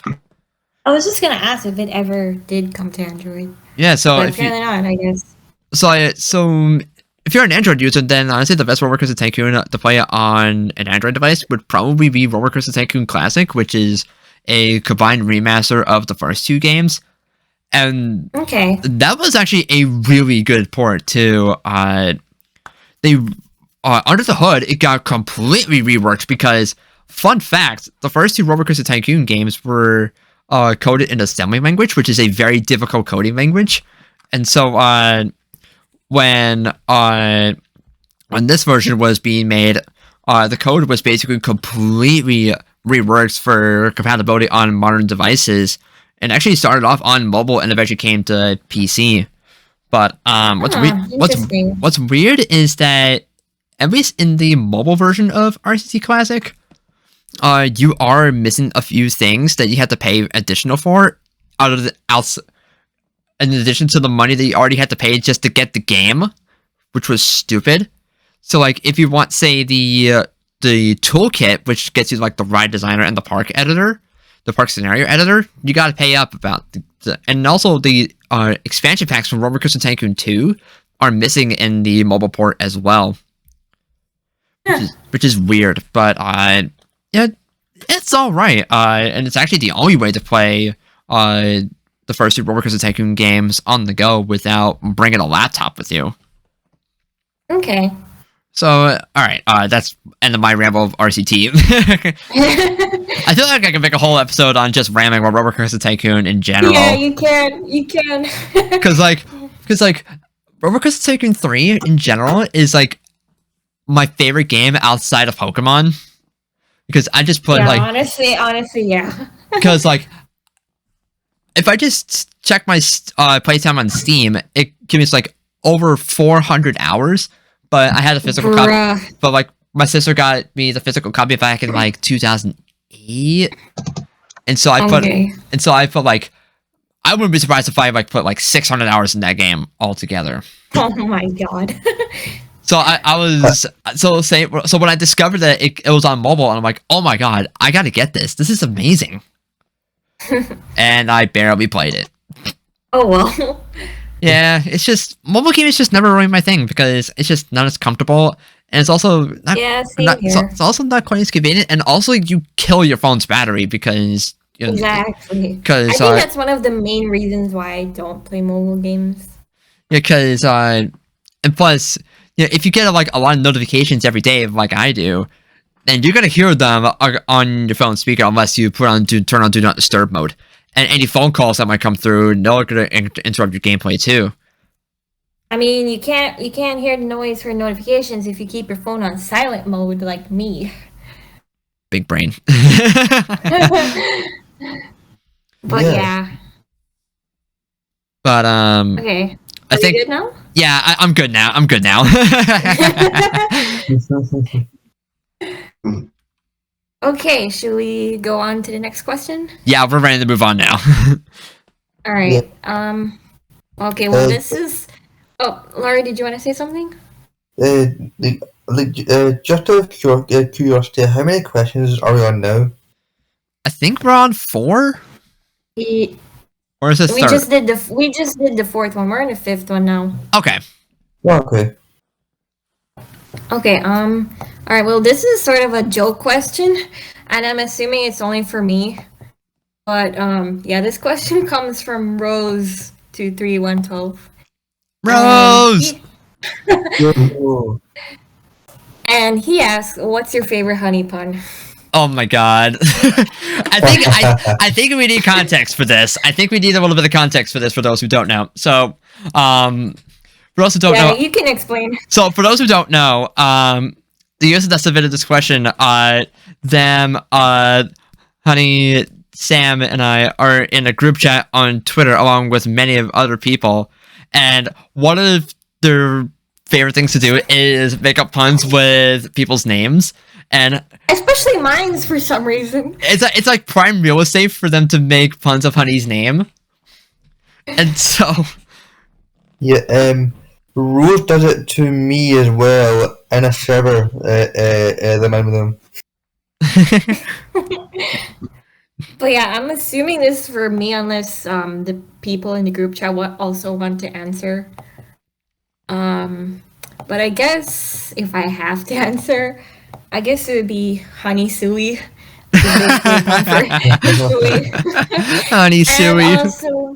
And also Honey Potter, because that's a really good one. Oh my god, that's so clever. Yeah. I also really like Honey Weens. Like that one was really funny. Honey what? Honey Ween. Remember Halloween? Oh yeah. Oh god. That one was really funny. Yeah. I hate to admit it, but they are funny. Yeah, never underestimate Rose. We can never underestimate him. Look, Rose makes a pun about anything. Yeah. I need to know their power. I don't know if Sam has a favorite one, since he's also in the group chat. I don't really know. I don't really have like a favorite one. Okay. To be honest, but I think there's one that is kind of funny but also cringe at the same time. To be fair, all of them are kind of cringe and funny. I mean, that's what puns are. I can't believe I'm actually saying this. Honey Nut Cheerio. That's the one I came up with. That's the one I came up with. Yeah, exactly. It's like when you said that, Honey Nut Cheerios. Yeah, when you said that, I like cringed so hard, but like I was also smiling like, oh. Like it's so creative though. That's the only one that I've come up with myself. And you ought to be damn proud of it because it's a good one. Oh god. Okay. It's creative in a sense that it's funny and cringe at the same time. Yeah. What else do we have? Honeybee. You can't forget about Honeybee. And the last one is Hanin. Last one is Why? what? Because Hanin, which is an unintentional spelling error that I made. Oh, the one that you made. Yeah, I was about to say, oh, but this one is that, honey. And then for some stupid reason, I accidentally added the N right in there. So it became Hanin. Hanin. Ah, okay, I okay, have a okay. new name now. Okay. And then I forgot, and I just remembered another one with an unintentional spelling error too. Oh And that boy. is, well, it's not really a pun, more of a nickname, and that is Hobby. Oh yeah, I remember that one. Yeah, I Hobby. remember that one. Yeah, I was about to write your name, but then my keyboard slipped. So then I accidentally wrote Hobby. And I Oh was my god. It's so cringe. Oh my god. Man, the But amount yeah. of things you guys do with my nickname. Typo. Of course. Okay, That is the most successful meme that I've made. Like, and I don't. yes, It's been like 2 years, and we're still using it. we're still using it. It's kind of the one joke that's resonated with this group the whole time. I know. Yep. It's great. And then we Okay, all just, and then we just all started calling each other out for their typos. Yeah. Okay, I think this we're was- done with this question. Yeah, we'll hear back from Rick once he gets back. I don't think he can answer Yeah. this question though. Well, I It's mean, obvious. he did say he was getting right back before we got to this question. Yeah. So Okay. Do we move on to the next question? yeah, we're gonna move on then. Yeah, let's. All right. Next question is from Blast Chance. They're actually in the group chat too. They ask, "What's something you want to accomplish one day?" Oh. Oh wow. I already got a big brain this one. I think I already have an answer. I mean, if you want, I think I need some time. I think I need some time to think about this. So, honey, how about you go for me? Okay. Well, one of the things I always wanted to accomplish was, actually like travel around the world, or like at least travel to a few more places where I haven't been, like the UK and Yo. some. Wow. Okay, I'll include Scotland too. No. God, and in the UK, I was saying yo. Oh, I thought you said No. You dork. Clearly said yo. I'm so sorry. I'm deaf, apparently. That's fine. Yeah. I've always wanted to visit Paris too, so I really want to go there one day.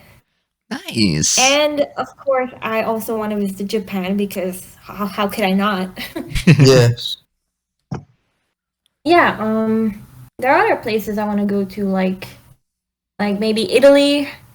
I think it's a pretty gorgeous place. Nice. And yeah, I'm really interested in like different cultures and like how different the world is. So yeah. All right. And what else? Okay, I've had this desire for a long time, but I never got around to doing it because of the combination of procrastination and real life. But I've also always wanted to write a book because I like writing. I like writing a lot, but I've kind of neglected it for a few years now. But yeah, hopefully I'll pick on that really soon, but who knows? And we'll probably be the first in line to buy and read it. Yep. Hey, nice. I actually don't know what the book is going to be about because I haven't planned anything. But yeah, I think that's pretty much my answer. That's cool, though. Thank you. All right. You wanna go- you want to answer, or do you have an answer, or should we go to Lori? I need more time to think about it. All right, Lori. Okay, so well, one day I want to go to Japan. Yay! We should go together. Yes. We can We all should. go. Yeah. Yeah. Group That'd trip be awesome. when? I do want to read a book someday as well. Actually, I'm not kidding. Yeah, I'm just Oh, you do? Oh. Okay. yeah. All right. Writing is really fun for me. Yeah, same here. I love yeah. Obviously I want to like films. That's it. There's probably more, but I can't think of anything else right now. So All right. That's fine. So we have two people that want to become authors at some point. That's Pog. yeah. Well, I wouldn't say necessarily an author. Like, I just like it's not necessarily a dream of mine for me for like to actually publish a book. I just want to accomplish actually writing a book from beginning to end. Like, it doesn't have to be published if that makes sense. I get what you mean. Yeah, I got it. Mhm. But that's still really cool, though. Yeah. I mean, I do enjoy my fair share of writing too, but I've kind of fallen off a bit because Yeah, same here. because and of that's pretty- life. And it's pretty bad because, like, I don't know, I've just lost motivation a lot. Yeah, And it's pretty disappointing because I really love it. yeah, and writer's block hurts like a bitch. Yeah. Like, I'm still amazed I managed to get a Pearl fic out for Christmas. Like, talk about It was pretty clutch. good, though. Talk about clutch. You That's gotta be pretty good, proud though. of it, though, Kai. Yeah. Yeah. All right. Okay, Laurie answered. Okay, Sam? Oh, forgive me. What was the question again? What's something you want to accomplish one day? Let's see here.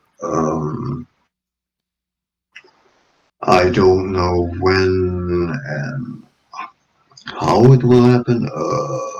Maybe go to Japan, but probably never. Oh, boy. Oh my god. Yeah, I mean, maybe someday can go to Japan. Okay. Yeah, what else do I want to accomplish? I want to learn more about musical production and a little bit more about filming. Ooh. Okay. All right. Yeah, I've always been, fascinated with musical production and such, and I'm still won't call myself a professional about it, but I always want to take it to the next level when it comes to that stuff. I mean, Nice. that's still pretty good, though. Yeah. So I don't think there's really that much else to say. Maybe I'm gonna pull a Hani here and say that I've also been incredibly lazy to do it. More writing. Wow, pulling a Nice. honey. What I mean by that is that I'm I picking know. up some of your answers. It's like I have all of these like really good concepts and idea in my head, and like you wanna bounce and toss them around. Like since I don't have like a Microsoft what was it called? Word? Microsoft Word. Yes. Since I don't have it on my computer, I can, use Google Drive and pull it from there. Yeah. Yeah. But it's like, like what you said, Ani. I am so fucking lazy to do that. And I think the worst part about it is, you know what they say about don't pull excuses or it's gonna be turned into something worse. Yeah. I'm guilty of that. Because Oh. it's like once you have like an idea tossed around your head and you want to write it down, but then it's like, yeah, why don't I just watch like I'm just gonna sit and watch this 5 minute clip of YouTube and then I come back into And it. then by the time you know it, 3 hours have passed. Excuse me, why is this Exactly. me? This is literally just me. Shut up, Kyle. This isn't about you. It's about all of us. Okay, but you're describing me to a T. By 5 minutes, I mean, and yeah, by 5 minutes, I mean literally like 2 hours have passed.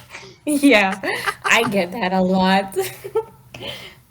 And then what ends up happening is like you wrote like 5 words, and then after Oh my that, it's god, like, that's me. and then after that, it's like, oh, this new anime has come out. Better go watch that. And then 1 hour later, you're You know what? like sitting there going, You know what this reminds me of? What? That one episode in Spongebob where he literally procrastinates writing an essay. I remember that. I remember that so And much. I vividly remember the scene where SpongeBob just writes "duh" and then takes a break. And like such a fancy font too. Yes, that's literally me. I'm like, yeah, I wrote 2 words. I can take a break now. Or what's But even look worse on is look on the bright side. Sorry, Kyle, but look on the bright side. 2 words is better than 0, right? Yeah, that is you true. do have a point. You do have a point. But what was you going about to say, Kyle? I was about to say, what's even worse is when you actually go to write the outline for what you were thinking in your head and you forgot what you were actually about to write down, and it makes you feel like a Oh, complete yeah. asshole. Oh yeah, like for example, if I want to write like for example, I have this amazing appeal shipping content in my head that I want to write down. But then you have 50 other stupid ideas, so it becomes a cluttered mess. Combine that with the YouTube 50-hour procrastination, and you can kind of see why it's Yeah. why I'm so fucking lazy doing that. And I don't want to be lazy. I don't want to be like, that guy that procrastinates a lot, even though I'm guilty of it. It's like, I want to be creative, more creative. Yeah, same here. Yeah, same. So it's like you want to take it to the next level. So there's that. We're all guilty of it at And, some point. Yeah, Yeah. one way or another. Mm-hmm. Yeah. But yeah, I think that's the things that I want to learn. Okay. Musical Okay. production, filming, and hopefully writing. All right, Nice. those are all really solid. Yeah. Yeah. Kyle, do you have an answer now? I think I'm finally constructing one. So I think I'll. Okay. So if I come up with anything else, I'll just toss it out there as I'm talking. So like, I'll get some of the obvious ones out of the way, like being able to go to Japan and whatnot. But like there are some places over there I actually do want to visit at some point, such as Super Nintendo World, because first of all, Yes, I want to go there too. like not just because, we should all go there. yeah, not just because we're all big Nintendo fans, but I'm also such a theme park geek, so that would be such a cool. I love theme parks too. So I love Yeah. Mario. Yeah, I don't travel to them very often, so that's kind of why I'm also attracted to Roller Coaster Tycoon. Makes perfect sense. Yeah, and I would also love to go to Italy at some point in my life too, because Yeah, let's go. because not just because of the culture and whatnot, but my family actually has origins in Italy, so it would be kind of cool to visit there. Yeah, like- yeah, you definitely should. Because I think I have some relatives out there too, so it would be awesome Okay. to go see them. And plus, Nice. and I've never traveled outside of the U.S. ever, so this would be like a great opportunity to go once COVID goes away. But that's the point. But I would also just love to travel because I've actually never flown in a plane before, because all the places I've been to in my life were in driving distance. Like I think like the furthest out west I've traveled was Northern Ohio for Cedar Point. That's like Okay. a 13-hour drive from my house. Oof. Oof. And like the only way we were able to make that drive was to go visit some family in northwestern Pennsylvania and just make an additional, which was like a 10-hour drive, and then make an additional 3 hours to go to Sandusky, Ohio. And so when you look at it from that perspective, it's not too bad because you're not driving straight from Ohio and back to my house. So like it's manageable. But like oh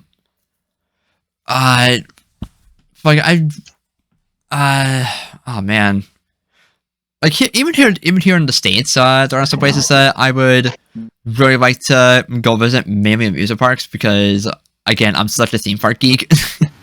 It's so weird because I'm not much of a thrill seeker at all, and yet I love traveling to amusement parks, which is ironic.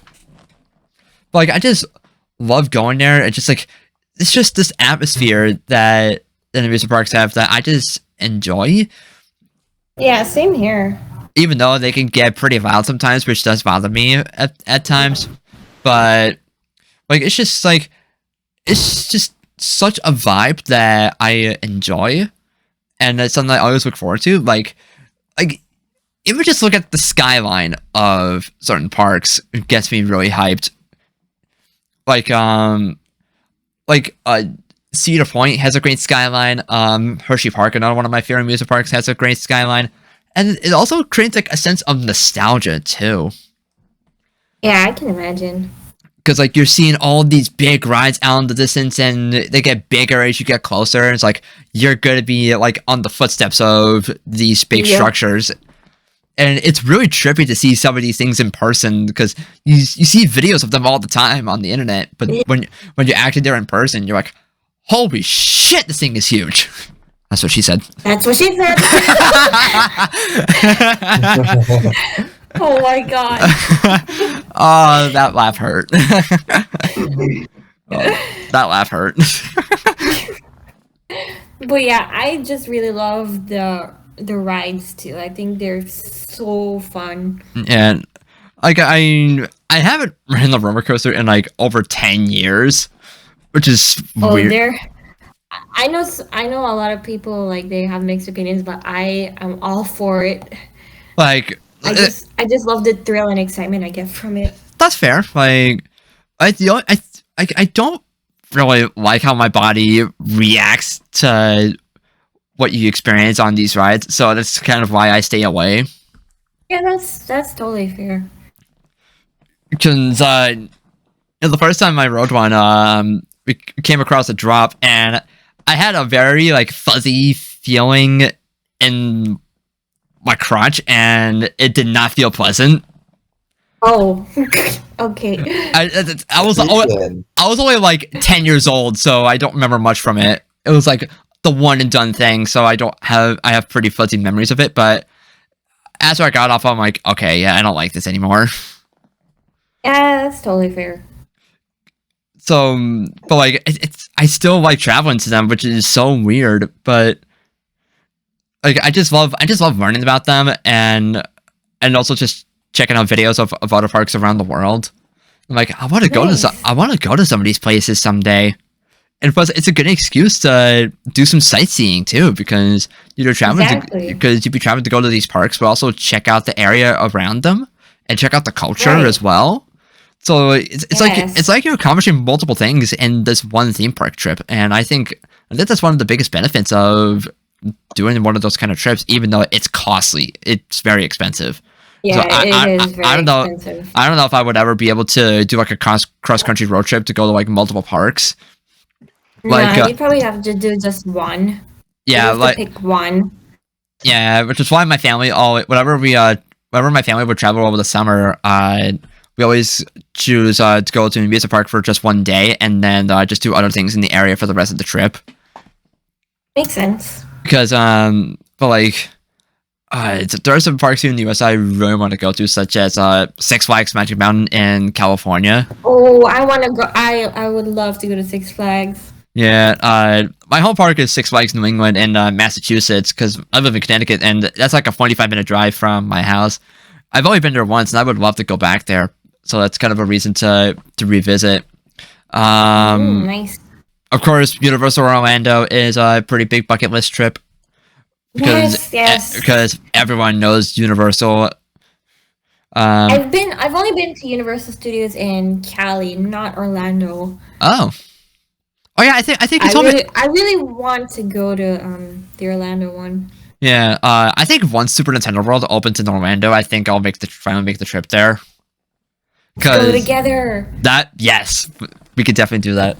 But also, I also want to get more involved in like creative stuff, like learn how to make better YouTube videos and do better art and whatnot. Because it's like, I love doing YouTube, but it requires a lot of work. Yeah, YouTube requires a lot of work. Yeah, content creation in general is pretty taxing. Yeah. Because like doing this podcast is easy because it's multiple people involved in it, but like when I want to do videos on my own, it's a very involved process, and I'm just not used to having a whole schedule to just making videos. Like, yeah, I feel like if you're gonna do content creation, I feel like it's something that you really have to commit to. Yeah, it is it is a lot of work. Yeah, it is a huge commitment, but I can be up for the challenge when I feel the motivation to do it. Like when I made my top 20 favorite Pokemon video. Like, yeah, I'm still proud of that video, but of course I can and will do better. But of course, there's always room to improve. Yeah, exactly. Because there was stuff in that video that I feel like I should have done better, but that's besides the point. Same goes for writing. I was obsessed with it in high school, but like as time went on and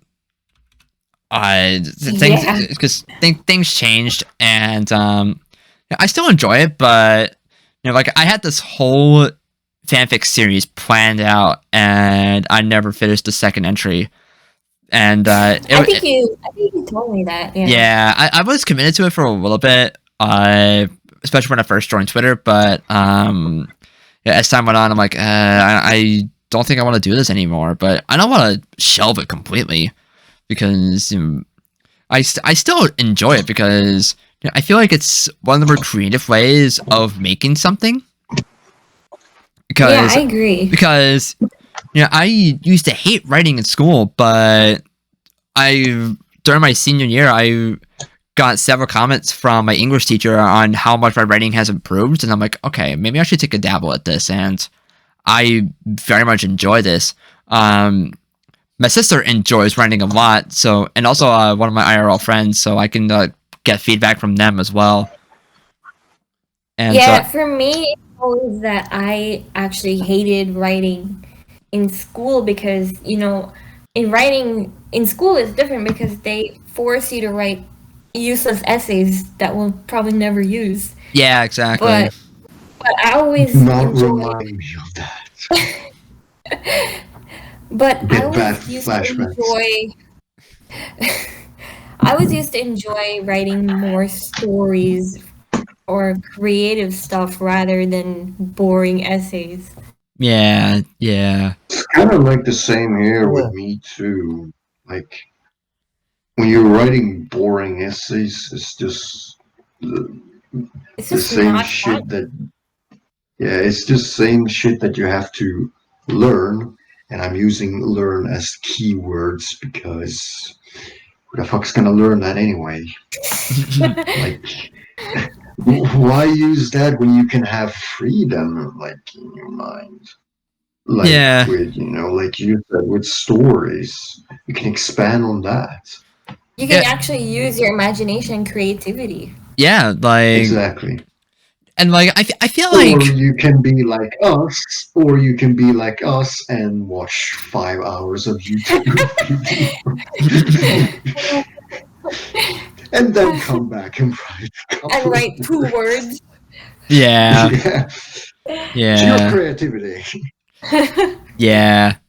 But like, but also, I just really enjoy drawing, especially when I was a kid.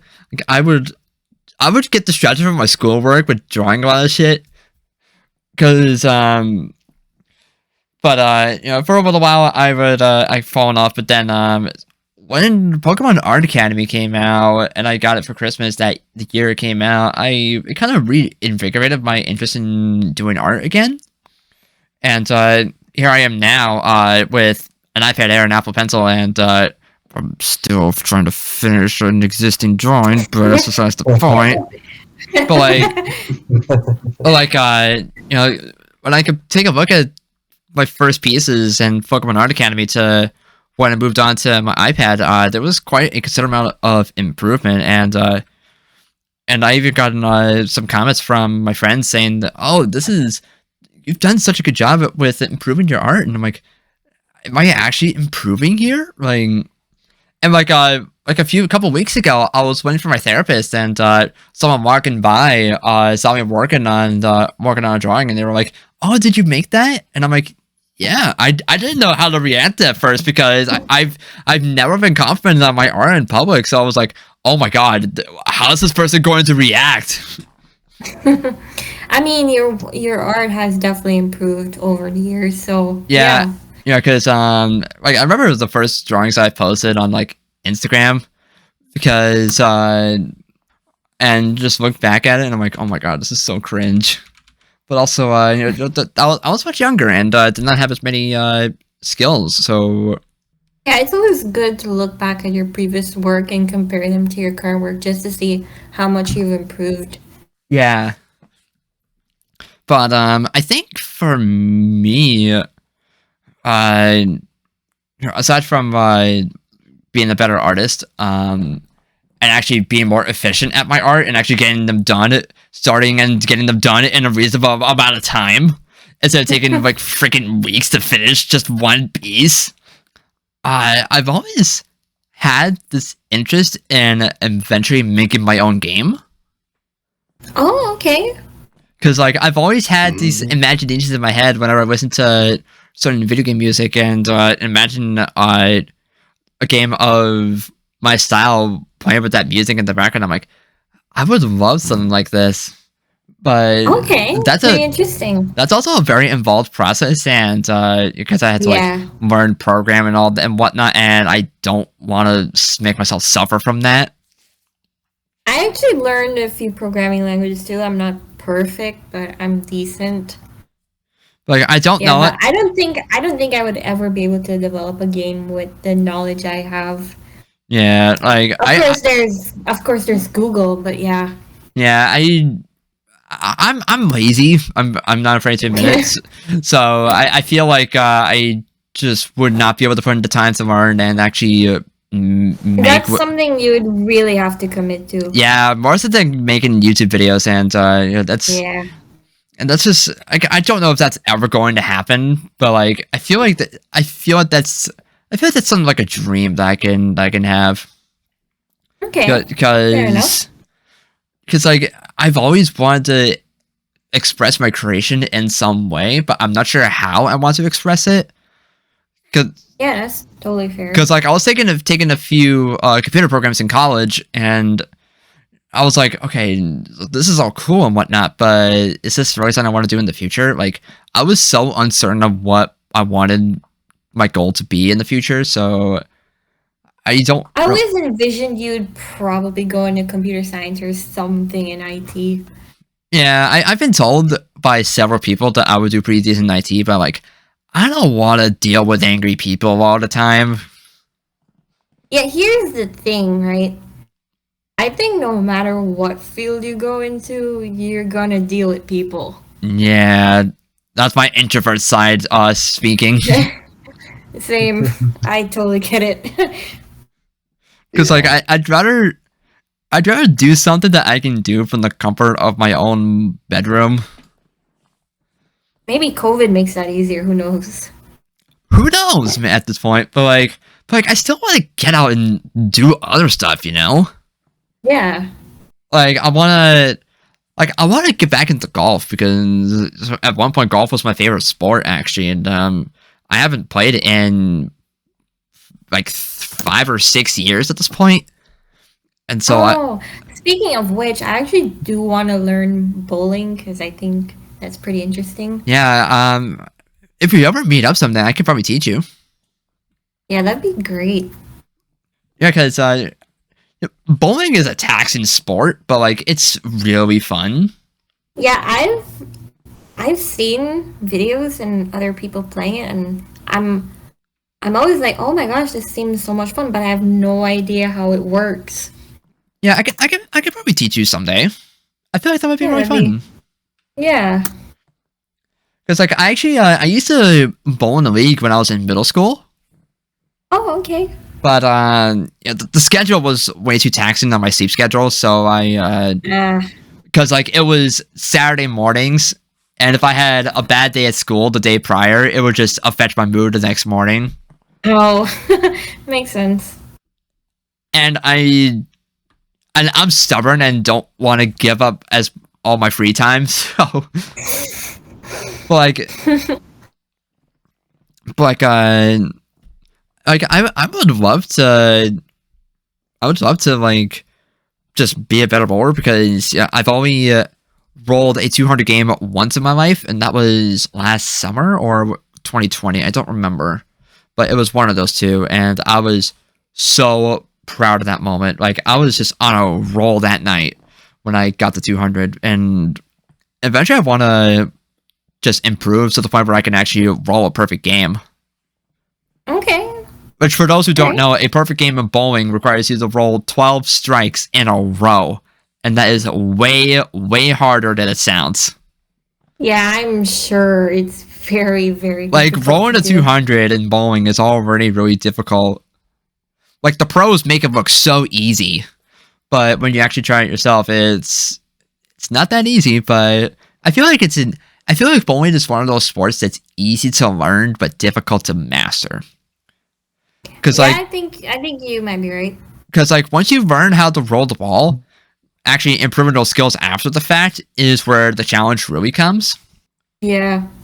Because like I taught myself how to bowl two-handed, so and the reason for that is so I can get easier hook on my ball. But like because I cannot curve my ball with one hand. For the sake of my life. I feel like I would do the same thing. Because like I would be able to spin my wrist, but not actually flick it in the way to actually get the spin needed to get the ball to hook on the lane.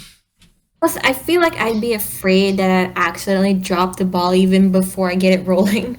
Yeah, like there were a couple times where I hit my leg on when I go to take my shot. And God, that must have been so painful. It wasn't too bad, but it definitely messes up your shot.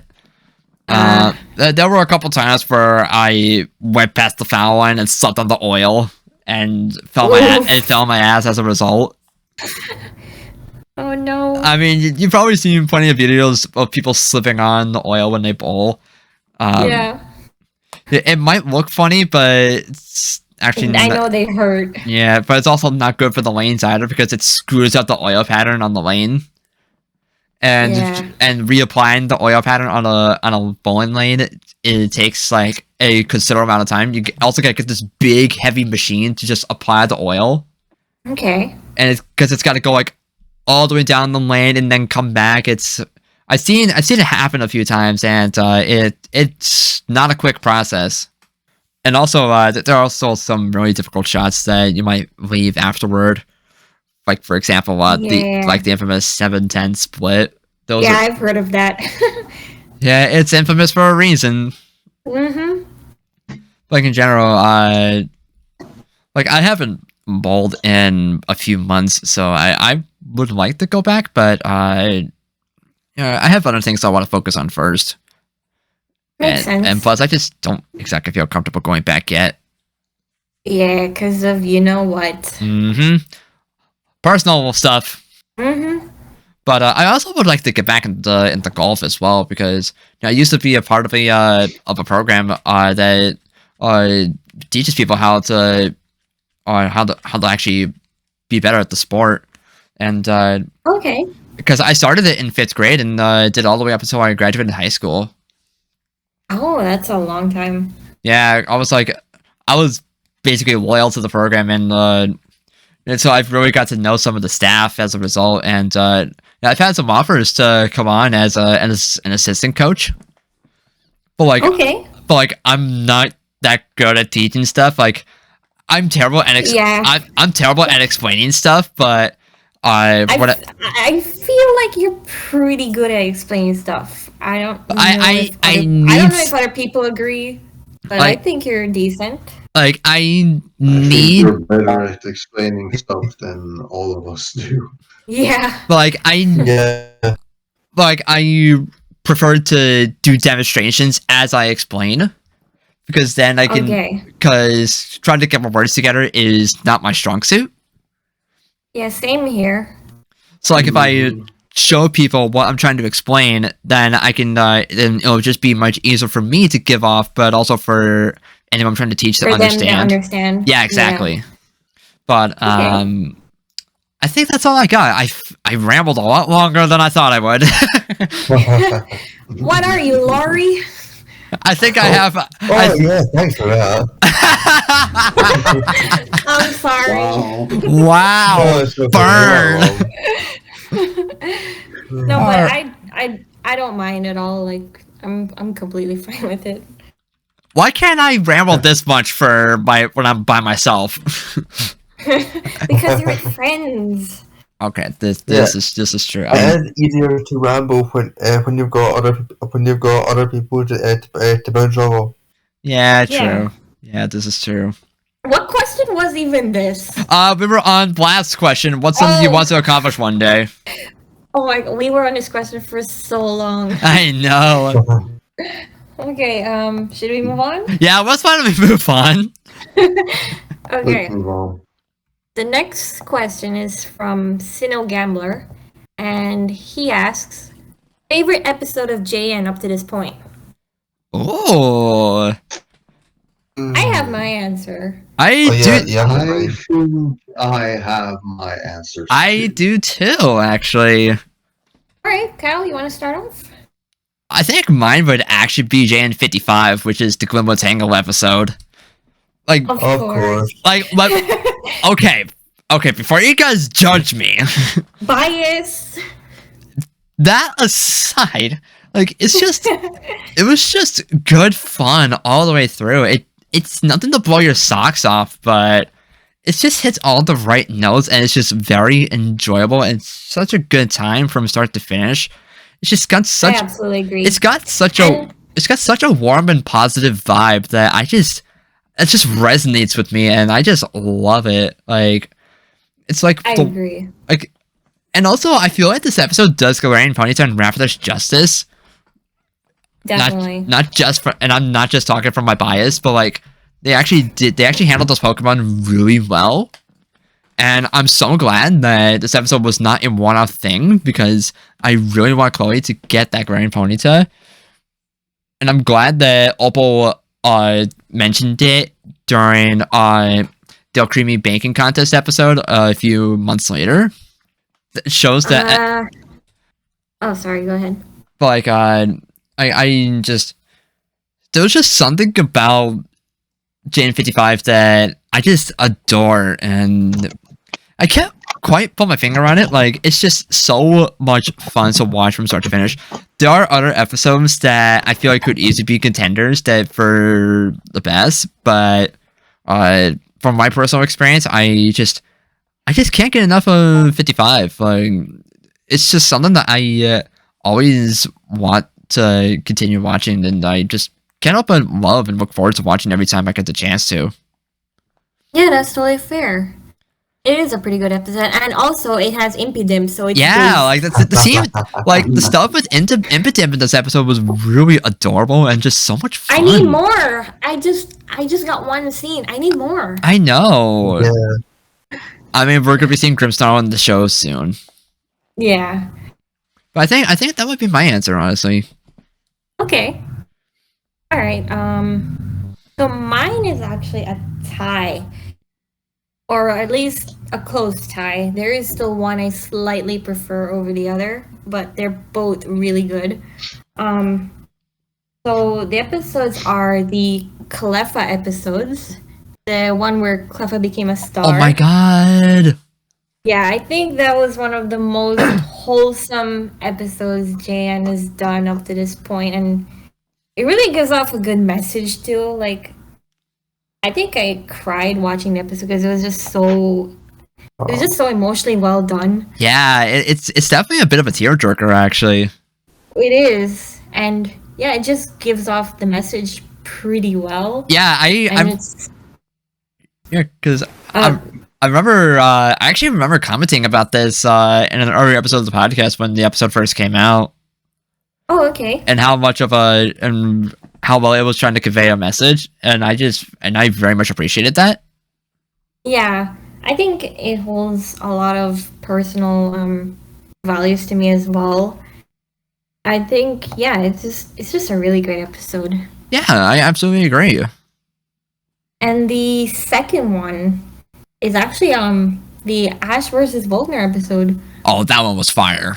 Yeah, Yeah, I think it was just a pretty good battle from start to end. Like, well, aside from Gengar losing, but I mean, it still put up a pretty good fight. But whatever. Yeah. Yeah, it was really great to see Volkner back, and I like how, like, Volkner had more strategies because he wasn't restricted to the gym leader rules, like back in Diamond and Pearl. Like, Yeah, it really okay. gives off more of a versatile way of just using strategies, and yeah, it was pretty great. I think it still holds up to be like one of the best TWC battles. Absolutely, I agree. At least for me. I think what? Oh, sorry, were you gonna say something? All I was saying was I think it is just the best battle in JN so far. Yeah, I think so too. Yeah. But yeah, those are my picks. I slightly prefer the Clef episode just because of personal attachment, but they're both so good. Yeah, they're both that really. They could easily be a tie for me. Yeah, they're both fantastic. Yeah. And also, Cleffa episodes get points for having Cynthia in there. Oh yeah. I forgot for a second she was there, but yeah. Okay, well that's my answer. All right. So around to me now. Yep. Yeah. Alright. Does the artist special count? Oh, Oh, I guess. that's a good question. that is a good question, actually. Are Cause they not. considered separate from JN? Yeah, cause It is considered I know non-canon. that. Wait, who said it was non-canon? Yeah, who else said that? Huh?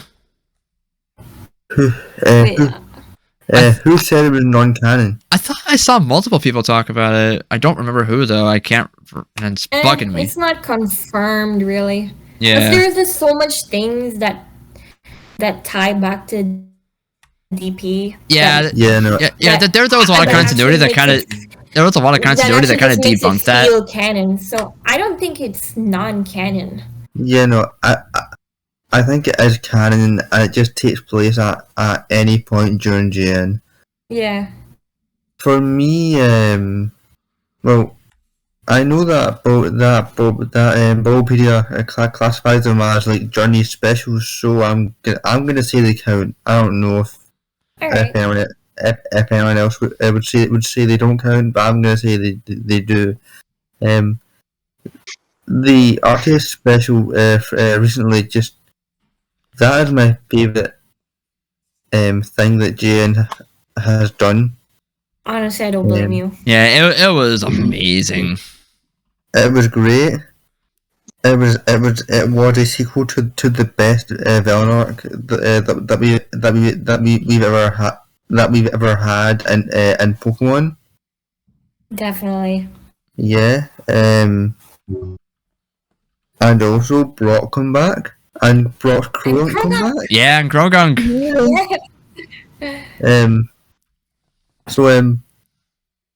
And Brock took on all three Galactic admins by himself and held his own.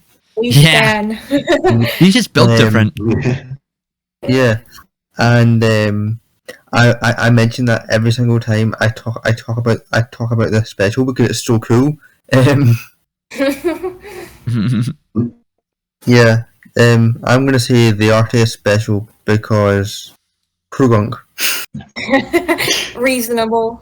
And we also got High Touch there too. Can't forget about Yes. that. Yeah, we did. Yeah.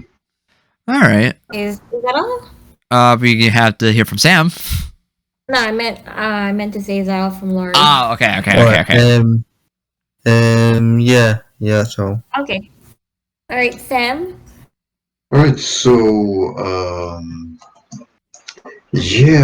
for me, well, I did drop Journeys like a long time ago, but I do remember there was like a couple of episodes that I did like Okay. after where I dropped, and that was, see if I can find it here. JN62. The Drizzle episode. Oh, I don't think I watched that. That was the backstory of Go, right? Yeah, that's the one. Oh, okay. Yeah, this was the episode where I believe it's a standalone episode featuring Sobble evolving into Drizzle. Yeah, I never saw that. That one was great. Yeah, it was pretty good actually. I really loved, and I really loved how they showed some similarities between Drizzle and Ghoul, especially when they tied into his like backstory about him. Wait, I think I did watch this. Yeah, that was pretty good. Yeah, this is- Wait. This is the episode that had the touching moment between Go and Drizzle, right? Yeah. Yes. At the Okay. very end, yes. I remember that. I haven't seen it. Yeah. Bruh. Look, I'm oh, come on, Kyle. Okay, look, I'm going to say this right off the bat. I'm not the biggest Go fan, and there are times where I can go as far to say that there are times where I do dislike him, not from a personal standpoint, just how he's written and all, but like, come on. Even I can say that there are some really fantastic moments of him, or like really good moments of him. And when I see like moments like this where he's just like this antisocial loner who doesn't know how to like speak to other like kids and such, I can see where people like can see themselves fit into, if you know what I mean. Yeah. Like there are themes right here that I think can, bring some really, really mature themes that should be brought upon. Kind of like, let's say, Sun and Moon episode 108, the tearjerker episode featuring Mallow grieving her long Yeah. lost mother. Oh yeah. Another episode I still have yet to see. Wait, what? Oh, well, you haven't seen 108, Kyle? I have not.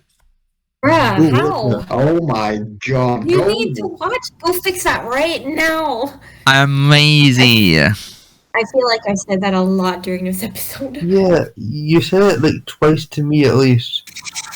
Take a sip of water every time Honey says, go fix that. Oh my god. Yeah, we need to. From now on, Kyle, we're gonna write everything in your forehead about things that you need to do. One of them is go watch Gravity Falls. The other one is go watch Go watch fucking Avatar. 108. And go watch Avatar. Yeah, exactly. Oh my god, y'all are dorks. Says We love that you. too, Kyle. Excuse you. You're excused. You're not excused, Kyle. But yeah, anyway, we have 62, and then we have. I'm surprised none of you have mentioned this episode. JN87. Ash vs. Iris? No, that's the Regina episode. Oh my god, Regina and Glaceon! Oh my god, I love that one. Yes. I actually haven't watched that one. Go watch it right now. Go fix that. Go watch that. Go watch it, honey. In my opinion, okay, I'm just gonna say it up. I'm just gonna say this right off the bat. Regina is the best character of the day episode we have gotten so far, and I would do everything in my entire life to get a fucking spin-off starring her. When are we going to get? Hey, writers! When are we going to get Chronicles 2.0 starring Regina as the main lead? I would love to see more of Regina because this episode was so freaking sweet. Yeah, it was I have to see it. It is so good.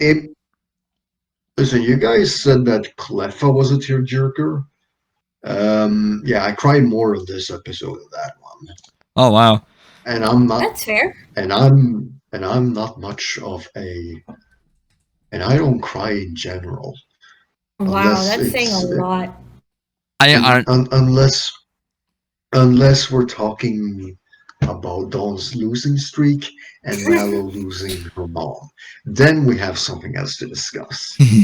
But honestly, this episode was just so beautiful.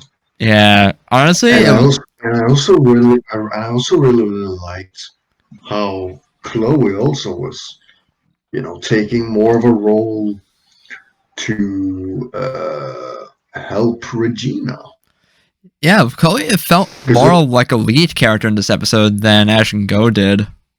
If she was in like the same that she was in, let's say, episode 11, where she was slightly more not exactly rude, but more dismissive in a way. She will be like, who are you? But because she has come a long way, she's like, she's being nice to Regina. She's helping her stand on her own feet. Yeah. We're so proud of Chloe. Honestly, Chloe's development throughout JN so far has been really nice, in my opinion. Yeah, same. In my opinion, she has the most consistent development out of the three. I kind of agree, honestly. I gotta agree. Like, as much as I love Go, I'm not gonna deny he has problems with his writing. For me, I don't want to be that guy that just dismisses to be mean. It's just we have two characters. One of them I think should have retired ages ago, and you That's probably know Ash. who I mean. Yeah. Exactly. I love you, Ash, but like you should have retired after some Yeah, game. I think he should leave. If not, Yeah. like he should have left a long time ago, and if not, he should leave after GAN. Yeah, Yeah. because like Ash, we love you as a hero. You're an endearing character and all, but I think it's time to let the other characters do the work. That's I kind of think that I they think should the reason why. Yes, sorry, Laurie. I kind of think that they should do like a reboot. Like at this point, the only thing they can do with Ash or like do a time skip and age him up, Yeah, or just make him the men, like or just retire him, as a character entirely. Yeah. I the personally, thing is though, like Ash is just so iconic that I Yeah, cannot picture he's anyone else except Ash. yeah, But then he's it comes to the point where it's like, okay, how many more times are we gonna see Ash as the main Because character? for Because me, we've already the, seen everything there is. yeah, Yeah, because exactly. Ash is such an iconic character to the show, and as a result, he's also very marketable. Because He's practically the face of the Pokemon anime. yeah, you cannot think of the Pokemon anime without thinking of him, and I think that's the main reason Exactly. why. Exactly. And I think that's the main reason why the show keeps him around. but definitely, like, that's no reason why Ash and Pikachu are still there.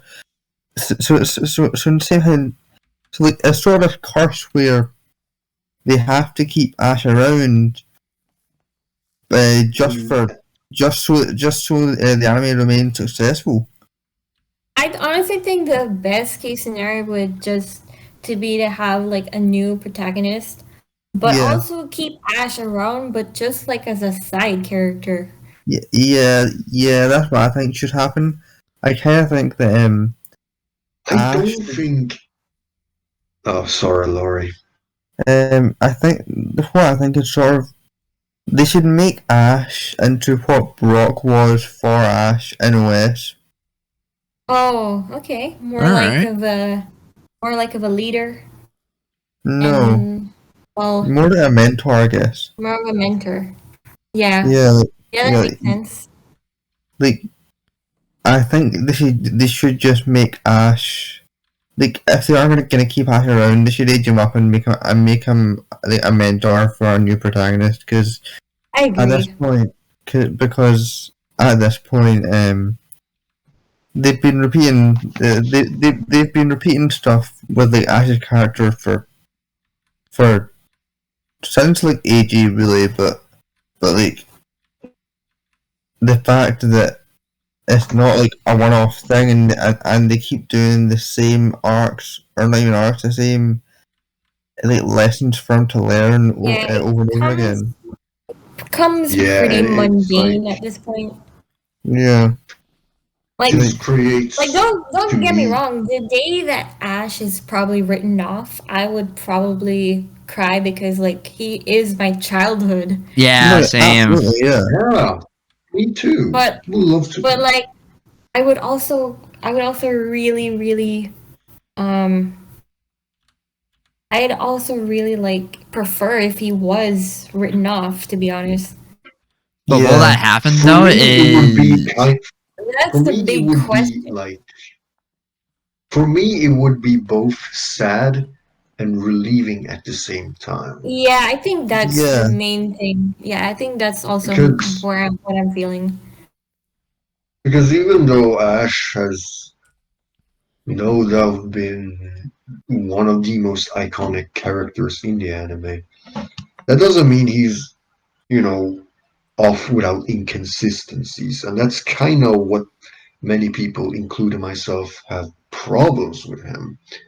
It's like, Yeah, I mean this yeah, isn't the only show where it has that problem. There are multiple No. shows. Yeah. Yeah, And exactly. what they always seem to do is just replace protagonists. But I'm not sure if Exactly. it But can I work felt, with this series. Yeah, exactly. yeah, exactly. But at the same time, since Ash has been a long running character for almost 25 years now, holy crap. Holy shit, bro. Holy shit. Yeah. Cannot believe in April since 97 it's going to be 25 years. Jesus Believe that. Christ. I sure so don't. Jesus. It's like, it's just because he's been a long running character now. That I doesn't just mean I don't just think want to he see should be his. there. I just want to see his story end at some point, and on a good note too. Yeah, Yeah. exactly. That's kind of one Because of the reasons why I've been slowly looking at more stuff like Digimon, for example. I know Digimon is not the best examples when it comes to guilty of having multiple reboots, but think of it this way. Think of it this way. Digimon had a beginning, middle, and end. And I mean that in the best way possible. Yeah, yeah. but like, If yeah, you like look at for example, season 1, season 2, and then after that we have what was it called again? And then we What had was it? Tamers after that. Yeah, exactly. Tamers. And Because then like after the that, I think first, it was because like Sabers. no, It there was was a long time ago. I there saw was it, but at, yeah, after Tamers came Frontier. yeah, exactly. But like that's not a crazy comparison though, because especially in the '90s, Pokemon, Digimon was kind of seen as a big competitor to Pokemon.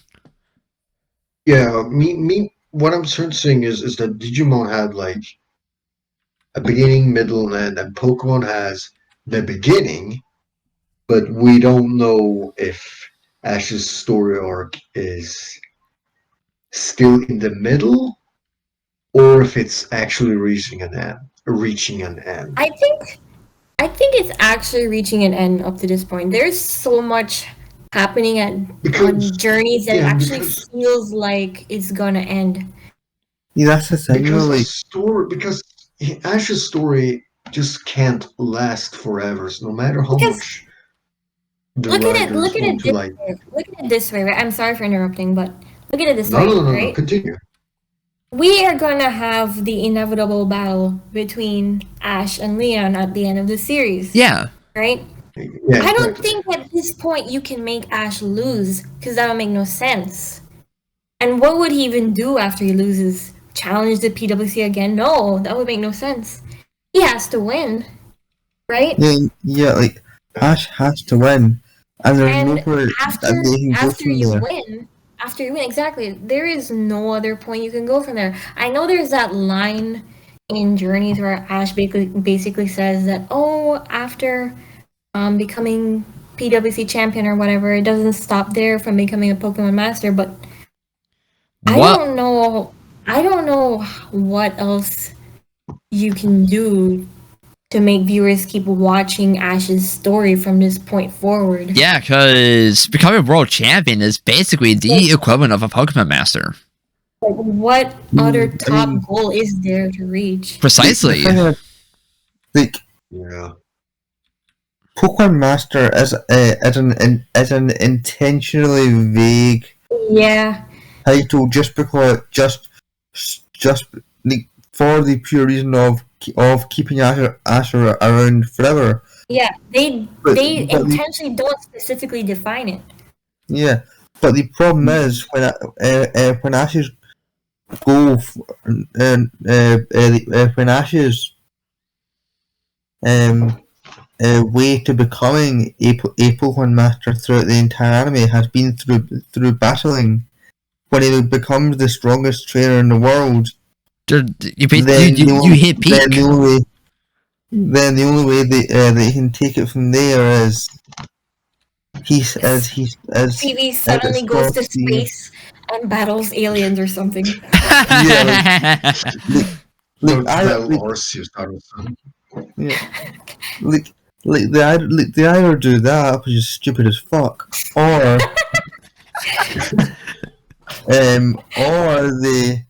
or they just stop making the show about battling, and that would never work. Yeah, it wouldn't Yeah, work that all that would well never- because some of the anime's best shows are big battles. Exactly. Like, And also, I feel like a reboot would also be controversial. Yeah, it would be very controversial. yeah, but I like, don't think the show wants another Best Wishes sinners. Yeah. But at the That's same his time, rule. I think. But at the same time, I think Pokemon might need a reboot again. But this time, don't drag Ash into it. yeah. Yeah. See, Because last time they tried to do that, it did not meet the best expectations to people. And that's Yeah. coming from me who loves that series. yeah. See, the way I see it is, with the black and white reboot that they did, that wasn't really Yeah. the time for a reboot. Yeah, Yeah. Like, Yeah, you're right, actually. Like games wise, absolutely, because games wise, black and white do work as like a soft reboot, a soft reboot for the franchise that do really well. But like anime wise, what they needed to do was just progress Ash's storyline, and while they did do that, it took them a while to get to that place because of the soft reboot that they were initially doing. So I do think that, but like now is a place where Ash is the strongest, the most mature, the most developed. Ash is at his peak as a Actually, character. that's literally at his peak right now. mm-hmm. Yeah, Ash is at a peak. The only way he can go from there is down. Now is the time to reboot. And I don't mean soft reboot. I mean now is the time to do a full hard reboot. Just new protagonists, new everything. Okay. Yeah, But, I feel like I would get it with new protagonists. Yeah. Yeah. And of course that would definitely be controversial. But in terms of where the anime has left to go, Yeah. I feel think like it's for the best, to be honest. I think it is Yeah. for the best. no, it's definitely for the best. I think we all agree that Ash should, well, he should be retired up until after JN at least. Yeah, and then just have another protagonist. I don't Yeah, care if it's Go or anyone else. I honestly Just don't let think my it's gonna boy be Go. retire. I no. we Go's don't know getting that so much yet. development and journeys. I don't really think he's going to. Yes, he's a protagonist in journeys, but I feel like Yeah. I don't think it's going to be Go. I feel Oh, like no. I feel like if they do ever do a reboot, they'll just do a brand new original character. Yeah, probably. Yeah, I like that a I lot believe better. so. Actually, if they were ever gonna make a new protagonist, I actually want it to be a girl. Please. Leaf. I'd be down for that. Yeah. How about Leaf? Yes, please. Ooh. To be honest, I think I would just prefer an original character.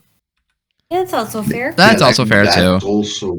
That's also good work too. Yeah.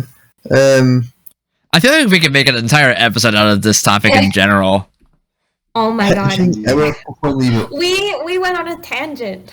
We Yeah. always do. Wait, I mean, oh my God. that's what we always do on this podcast, though. Yes. One tangent Yeah. family. One tangent. Oh my One god. family. I like those words. I hate how clever that is. Alright, Yeah. So I think we should probably finally move on to the next question then. What question? We were Oh on. my God, this is on our favorite episode of JN. Yeah. Okay, I Yeah. think there are two more questions. Okay. I just don't know if we can fit them all right now. I mean, Um, we could probably fit in one well, more, one more. Okay.